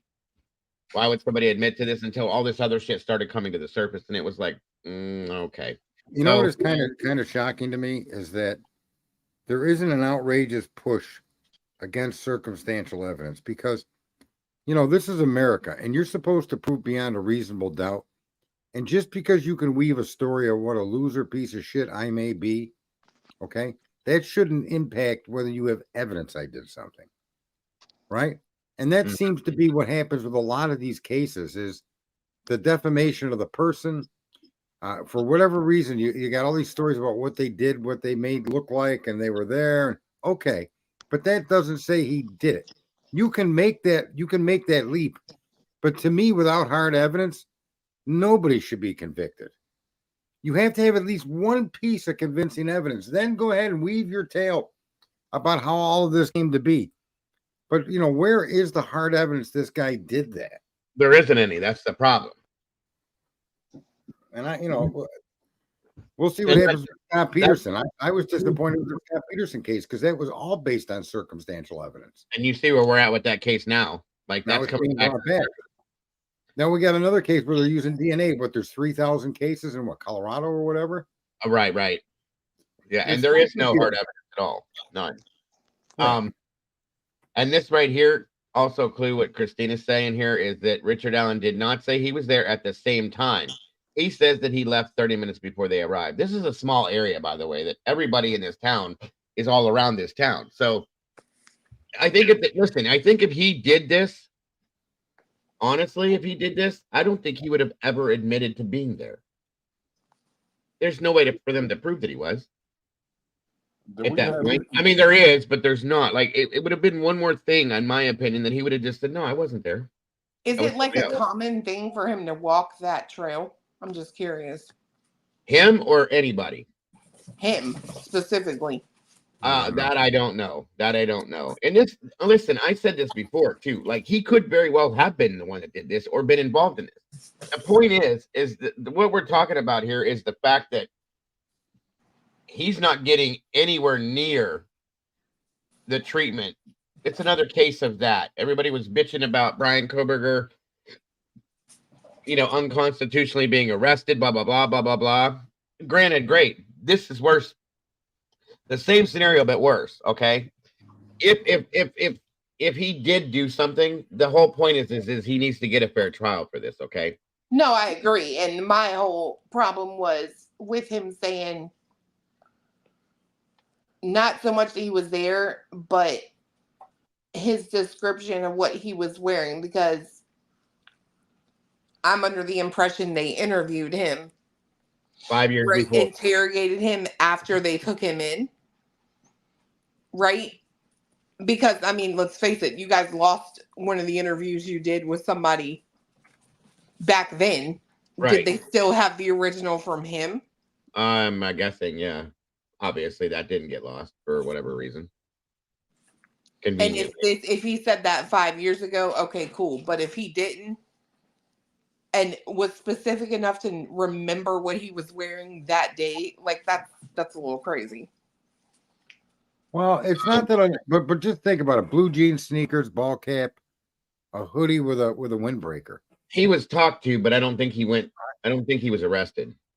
I don't think he's wearing anything out of the ordinary for that level of income in that area of the country. That's what I mean. It's pretty standard clothing. Anybody would wear blue jeans, a shirt and a jacket. I mean, that's pretty standard dress for anybody. Well, here's another Well, here's another thing I'd like to. It says matches, right? So I'm thinking like he was giving them colors, like to remember that for 5 years. That's crazy. I can't tell you what the hell I was wearing 5 years ago today. If he gave that information recently, we don't know when he gave. But that's what I'm saying. I would like to know that you guys. No, that was, I believe, that was from the interview 5 years before. They took that down then 5 years ago, and it was what he said that he had on then, which would have been a day or two before, or a few days before that. That's easy to remember. But today, remember what he wore then? No, I can understand that. Unless you're in jail, with a jumpsuit. And yes, he confessed to his mother as well. I'm telling you guys, coerced confessions happen. This man, and I can imagine this man being told that if you do not tell, especially your wife and your mother, it's going to make it look like, who else would he tell this to? Okay. And I can see them saying, if you don't tell your wife that you did this, we're going to make sure that you don't talk to her ever again, or something like that. These are the guards. They can threaten someone. I mean, they have all the power. 100%. And I gotta find the affidavit that was written by the inmate that watched and has seen these things happen to him in prison. And again, guys, an inmate that's already in prison has nothing to gain by going against the people that could hurt you. Okay. Yeah. I want to make a point too to Robert when he says, who would say things like that? Well, this guy is a full-on adult working at CVS, right? I mean, I don't suspect that he graduated top of his class, was a valedictorian, went on to a school and joined a sorority. He's just a regular guy that probably, not a lot of ambition. I don't know where you're going at CVS. What, to the bathroom? Where are you moving? No, he was a pharmacy technician. It's a decent job. Okay, so he's in that job. He's in that town. He's living his life, and he's going around to what's available to you. The bridge to go walk on. I don't know. He's just a regular old blue collar guy working in a basic job. Anybody under certain conditions will confess. That's happened numerous times in this country, and that's the times we're aware of. But go to countries that aren't like ours, okay, and look at how many confessions are dragged out of people that are picked up that didn't do it. Yeah, but they confess where our way is. Maybe we're not sticking, jumper cables on your balls and giving you the juice, but they'll do other things to torture you by denying you activities, keeping you yourself 24/7 a day, cutting down your food. I a lot of things agree. they can do to you. Yeah, I wholeheartedly agree. If I was in this situation and somebody threatened to harm my child or my wife, I would probably say I did it too. I got a question for you. I'll be honest with you. I got a question. This video that was taken from one of the victims' phones, was it? I'm assuming it's from the phone that was found under one of the victims. It is. That's the only phone they found. Yeah. Okay. So if this guy let's say he gives this description of what he was wearing that day. For him to have been in this video, it would seem absolutely ridiculous for him to leave that phone that has this video of him on it, would it not? And there's no way he couldn't have been aware that phone was was pointing at him, I don't think. So they're so short. Those that's what girls I'm are saying, short. and I mean it's almost one of those things too, where I question whether the girls were actually the ones taking this or what, because it, just the angle looking at him, they don't seem to be much of a height variation. It was either, I agree with you, Cletus. It was either something like that, or they were hiding the phone like down at their side, doing something like. Well, if they were hiding the phone down at their side, then they were 6 foot tall, because there's no way. This phone looks to me more like somebody's holding this out in front. If I'm assuming it's one of the girls, I would imagine they're holding it out in front of them. And that's my thing too. Is if this was an actual kidnapping per se, these two girls were taken by this guy to go wherever they went. What kidnapper would not check them for everything? Whatever was done to them was horrific. We know that, so they were moved around a lot. You're going to see that phone in their hand. Who wouldn't take that and look at it and just see what's on there or whatever, and then take it if it could possibly bring them out as being the suspect? Who wouldn't take the phone? It almost, to me, like I said, looks as if it was done on purpose. Well, and I have a hard time believing that one person managed to do this. It wasn't. I don't think it was either. Because if this was, let's say this was the location where it all started, and this video captures the moment it all started, him coming at him is the moment this all started, then that means he took two girls on a bridge, a train bridge, walked them a quarter of a mile from that bridge. Or, like I can't see a plausible way where one guy, this guy's size, did that. I just can't. It's hard for me to get down with that. Right. I agree with Salty. She said it could have been in Libby's hoodie. It was large, and I don't know why this person would miss that phone unless it was part of the plan strategy of what they were trying to do. If you undress both of them, there's no way you would have missed that phone. That's what I'm saying. And to have it underneath her like that, knowing that when they move the body, there's the phone. Okay? That's too weird for me. Teresa says his clothing is, like Sarge said, his clothing is typical and similar to all Midwest men. I agree. That phone indicates to me, especially do we know that it was on? Was the battery dead? That matters because it may have been left for the purpose of finding the bodies. Right? Yeah. So the phone was left behind intentionally to locate the bodies. That the person that did this wanted the bodies found. Therefore, the phone was left behind with the bodies. Mm-hmm. Okay? So that to me fits perfectly. What you would need to know is, was the phone power? Did the phone battery die? Was the phone powered down and still had battery, or was it dead? I don't know. I don't know that. I know.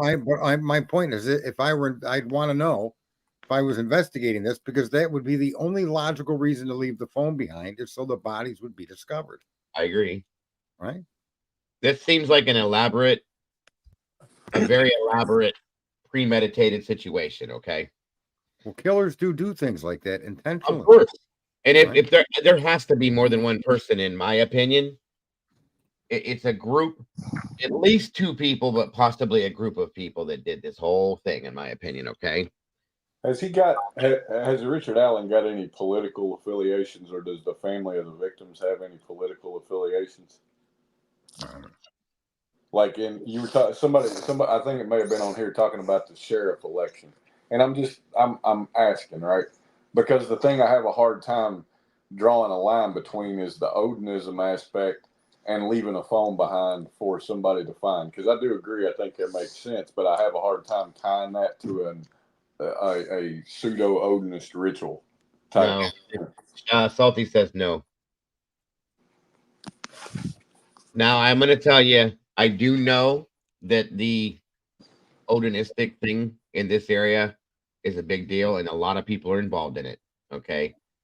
Bigger, more important people, and it's all around. Okay.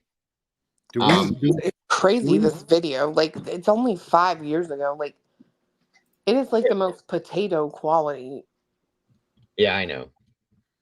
Do we know the size of them? See, I wish do we know anybody in that area that can measure the lumber running down the sides of that trestle? So when you see the guy, somebody did that. Hold on one second. What? Plus, no Odinist is killing little girls either. The Odin theory. Well, why do you think that, Leon? Because I think that's nonsense. If somebody has a plan for something, this is not a real Odinistic basis, okay? This is somebody using Odinism and twisting it and turning it into something different. So it's not based on the Odinistic religion, sir. I'm just saying, I highly have to disagree with your well, those girls were of an age where they would still be pure. Oh yeah, right, virgins. Okay. So, I mean, the one had a boyfriend, so you really don't know. You don't know, but you would definitely, on looking at them, it wouldn't be a hard thing to assume. Right? I mean, they're very young little girls, man. They're right. I mean, the pictures they're showing, those are little kids. 13 and 12 and 13 years old, exactly. And the sheriff in the town is super shady. Fry is a weenie compared to these. Yes, I agree. So you said somebody actually tried to do a calculation to come up with the height of that person on the bridge? There's a video I had seen where they had measured the sides of the bridge. Okay. And then that is how they gave the height. I'm trying to remember who did it. Give me a minute. I don't care who did it. I don't care. My question really is, what height did they come up with? Based on that video, the one thing I do remember is that they were saying that bridge guy is in between 6 foot and 6'2". That's what their assumption was with that. Okay. Richard Allen is between 5'6" and 5'8". Yeah, I don't see a 6'2" guy there, but that's, I don't either. Just from the stride the guy took on that bridge, I have a hard time believing the guys. Yes, I think it was Publicly Buzz. Publicly Buzz did it, and it was between 6 foot and 6'2". No, there's no freaking way. He's like, his little steps are so short. Now it could be because he's walking on that bridge. Yeah, his steps are limited on that bridge, but I would put him around 5'10". I think that would be a fair assessment. Even if he was 5'10" to 5'6", or 5'10" to 6 foot, he's still a lot taller than 5'6" to 5'8". Yeah, I see it. Yeah, I just don't see a 6 foot or 6'2" guy. That gentleman's got a similar build to me, except if he's got a pot belly. I don't really have that. But other than that, why did Ricky's defense change his timelines if he's innocent? I don't know. Who's Ricky? You mean Rick Allen? Anthony? Yeah, that's how it's another name for. I'll have to go back and double check the results on that, Sarge, to be sure. I might be off, okay, because it's been a minute since I saw it, but I'll check it. And I do know that the person that they came up with was taller on the bridge, and I know for a fact that Richard Allen's height was measured out at 5'6" to 5'8". So, well, I do remember. Those calculations can actually be made. And I don't understand law enforcement anymore, but this is a matter of fucking. You got known quantities there. You know the width of the deck. You know the height of the lumber that's attached to the deck. Those known quantities, that lumber dimension is important because you can then extrapolate, and you would come close. It wouldn't be perfect, but if you extrapolate that out to 5'10" plus, then you got the wrong guy. But if you extrapolate that anything from 5'7", or 5, how tall is Richard Allen? 5'7"?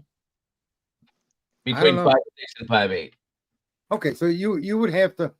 You could use math to figure out how tall that guy is. That's all I'm saying. And you got to do that by images of a known height. You can go back. You see, I'm looking at the picture of him with a tree behind him. You can actually go to that fucking trestle, and the tree's got a branch that comes off. You could measure the height of that branches off from the top of that board to the branch, get a set measurement that's known, and then use that to extrapolate the height of the person you're looking at. There's lots of ways to do stuff like this. Is it perfect? No, but it'll put you in a close enough ballpark where you could say, yeah, that guy's got to be at least 5'10" to 6 foot. No, and if that's the case, then that can't be Richard Allen.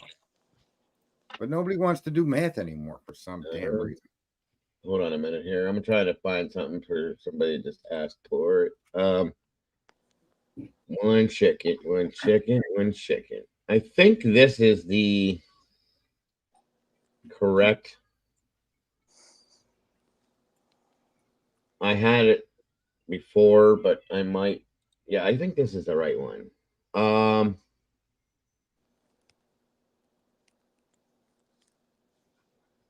Wait a minute.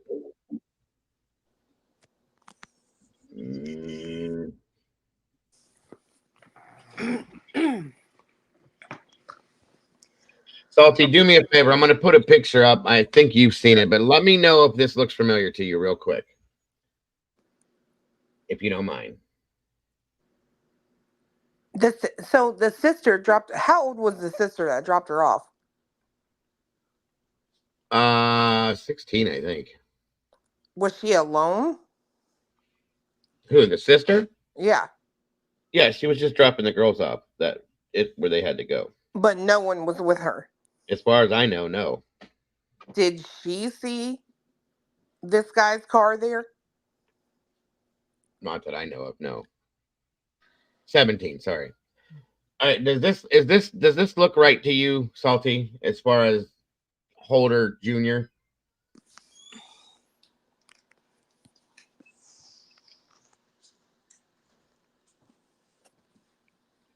Oh, wrong picture, sorry.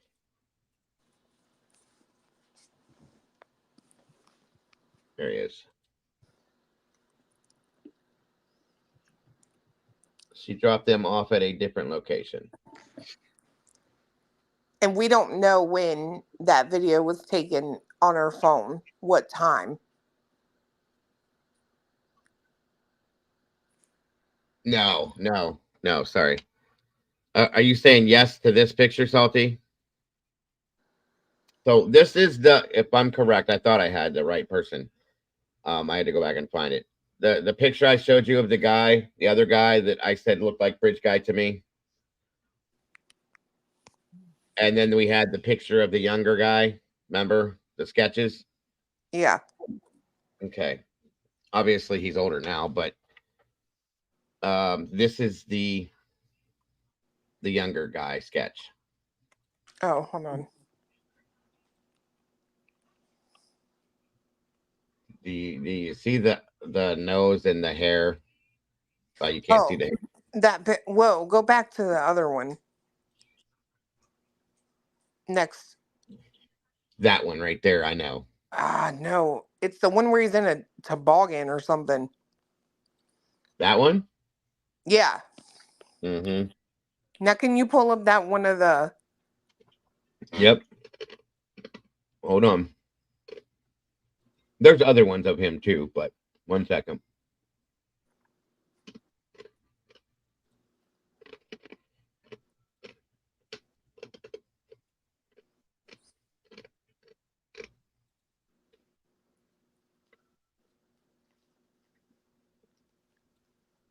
Oh my God.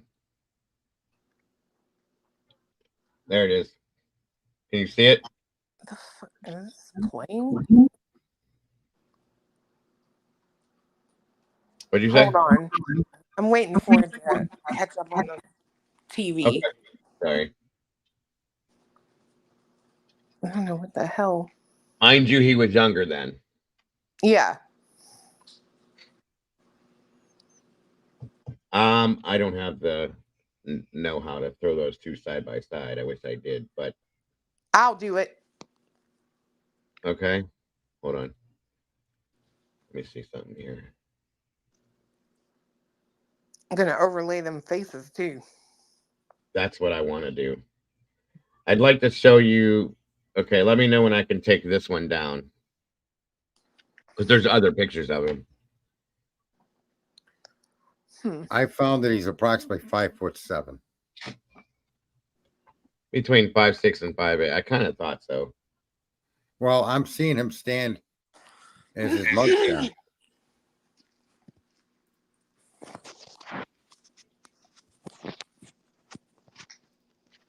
In a video from Grizzly True Crime, whoever that is, they're showing a picture of Richard Allen standing next to a permanently marked wall with a height register next to it. Mm-hmm. And it would appear that he's 5'7" based on that, but it is so that's to me is as close as we're going to get to knowing based on this limited search that I've done. Mm-hmm. 5'7" is accurate. The guy in the bridge could, in fact, be that height. Mm-hmm. I don't know what I just did, but hold on. Let me try to pull that back up.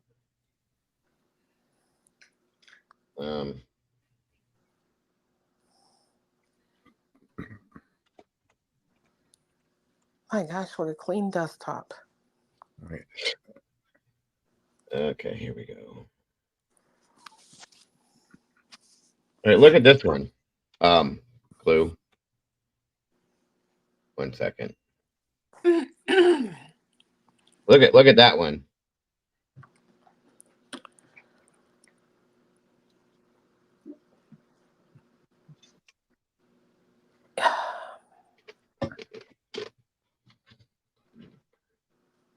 The lips and the toes.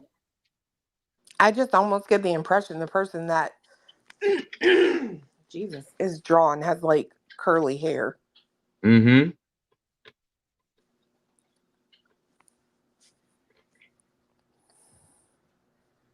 And then that one.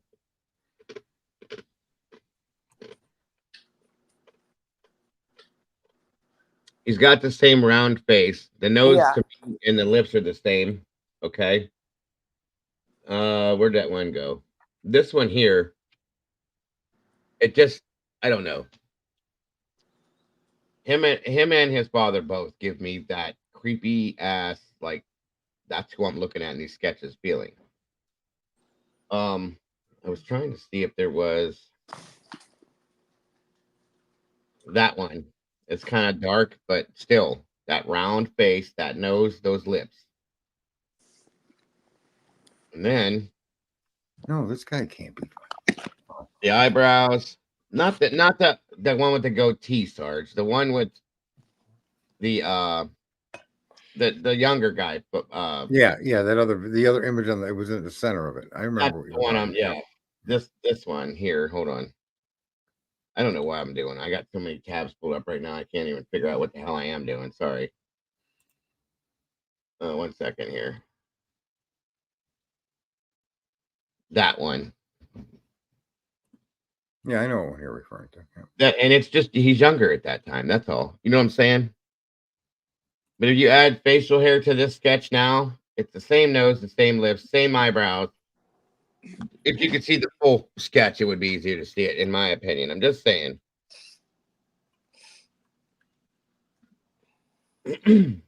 Okay, Anthony, I understand your thoughts and your feelings on it. I respect it, sir. I just feel differently than you. That's all. And that's what it's all about, my friend. What, are you still doing something, Clue, or no? No, I saw it. I mean, boys age a lot and change the way they look in. Well, if I could find the BH's Facebook still, you'd see other things, I promise you, because I can't find it anymore. But when it first popped up, I was all over it. And there's stuff all over it. There were actually pictures of him when he was younger on there too. You know what I'm saying? Yeah. No, I definitely think it could be that young guy. I'm just saying, guys, and that's the one that they stayed away from too. I appreciate yours as well, Anthony. Thank you, my friend. Thank you, Salty. Hold on. Let me move some of this stuff, guys. I got myself confused again. Doesn't take much to do that, but hey. Hold on. Oh yeah. Here we go. Bingo. All right. This is the other person that I said I thought looked like Bridge Guy. There he is again. Different hat, all that fun stuff. Okay. We can't see that, digger.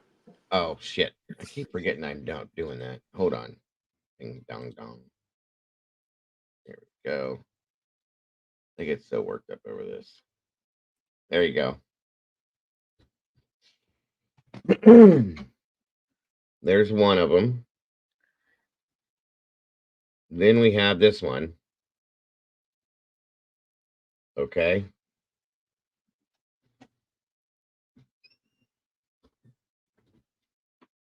Then we have this one. That's the same guy, and you see what's on the picture with him.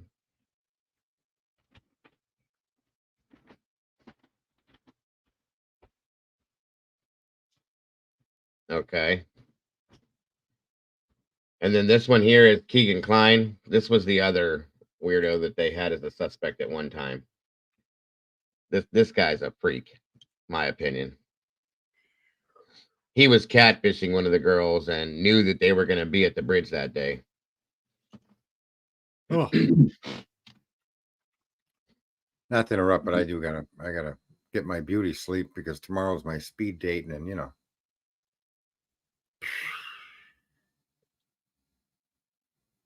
Hold on a second. You all have yourselves a You good evening. You just said what? I said I'm gonna jump off. You all have yourselves a good evening. I need my beauty sleep. That's what I thought you said. Yeah, you go do that. Oh, gee, thanks for your kindness, Diego. Please do that, sir. Don't you judge me. I didn't say a damn word, sir. But thank you for joining us. It's been like 3.5 hours. Cletus, Sir, have a good night, son. you do the same, Pops. All right there. Chloe. Bye. Bye. Grr. Have a good night, Sarge. Thanks for your You time. too, Diego. Your Good seeing input. you today. Be good, buddy. You too, brother. We'll pick up with this again soon, I promise you. You just laughed out loud. Sorry. But anyway, yeah, it's probably about that time to bring this down anyway. But thank you guys. There's more coming with this. I'm going to be continuously doing these shows. But like I said, tonight, there's been a motion put in for dismissal because the defense is accusing the prosecution of that guy I just showed you, the Brad Holder gentleman, erasing or losing an interview that they did with him years ago, conveniently, and misuse of evidence, whatever, destroying evidence, throwing it away. So that dismissal motion has been put through. There's a lot going on, guys, and I want everybody to know about this as much as possible. So I appreciate you guys tuning in for this. I'm going to be doing a lot more. This dude just looks evil to me. I'm sorry. So damn evil.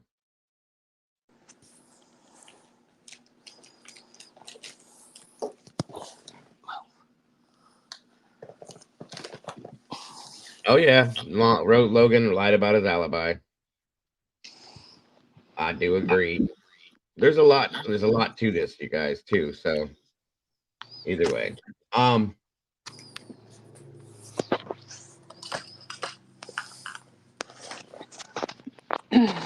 to bring some of this down, but yeah, thank you guys again for joining me for this. There's more to come, lots more to come.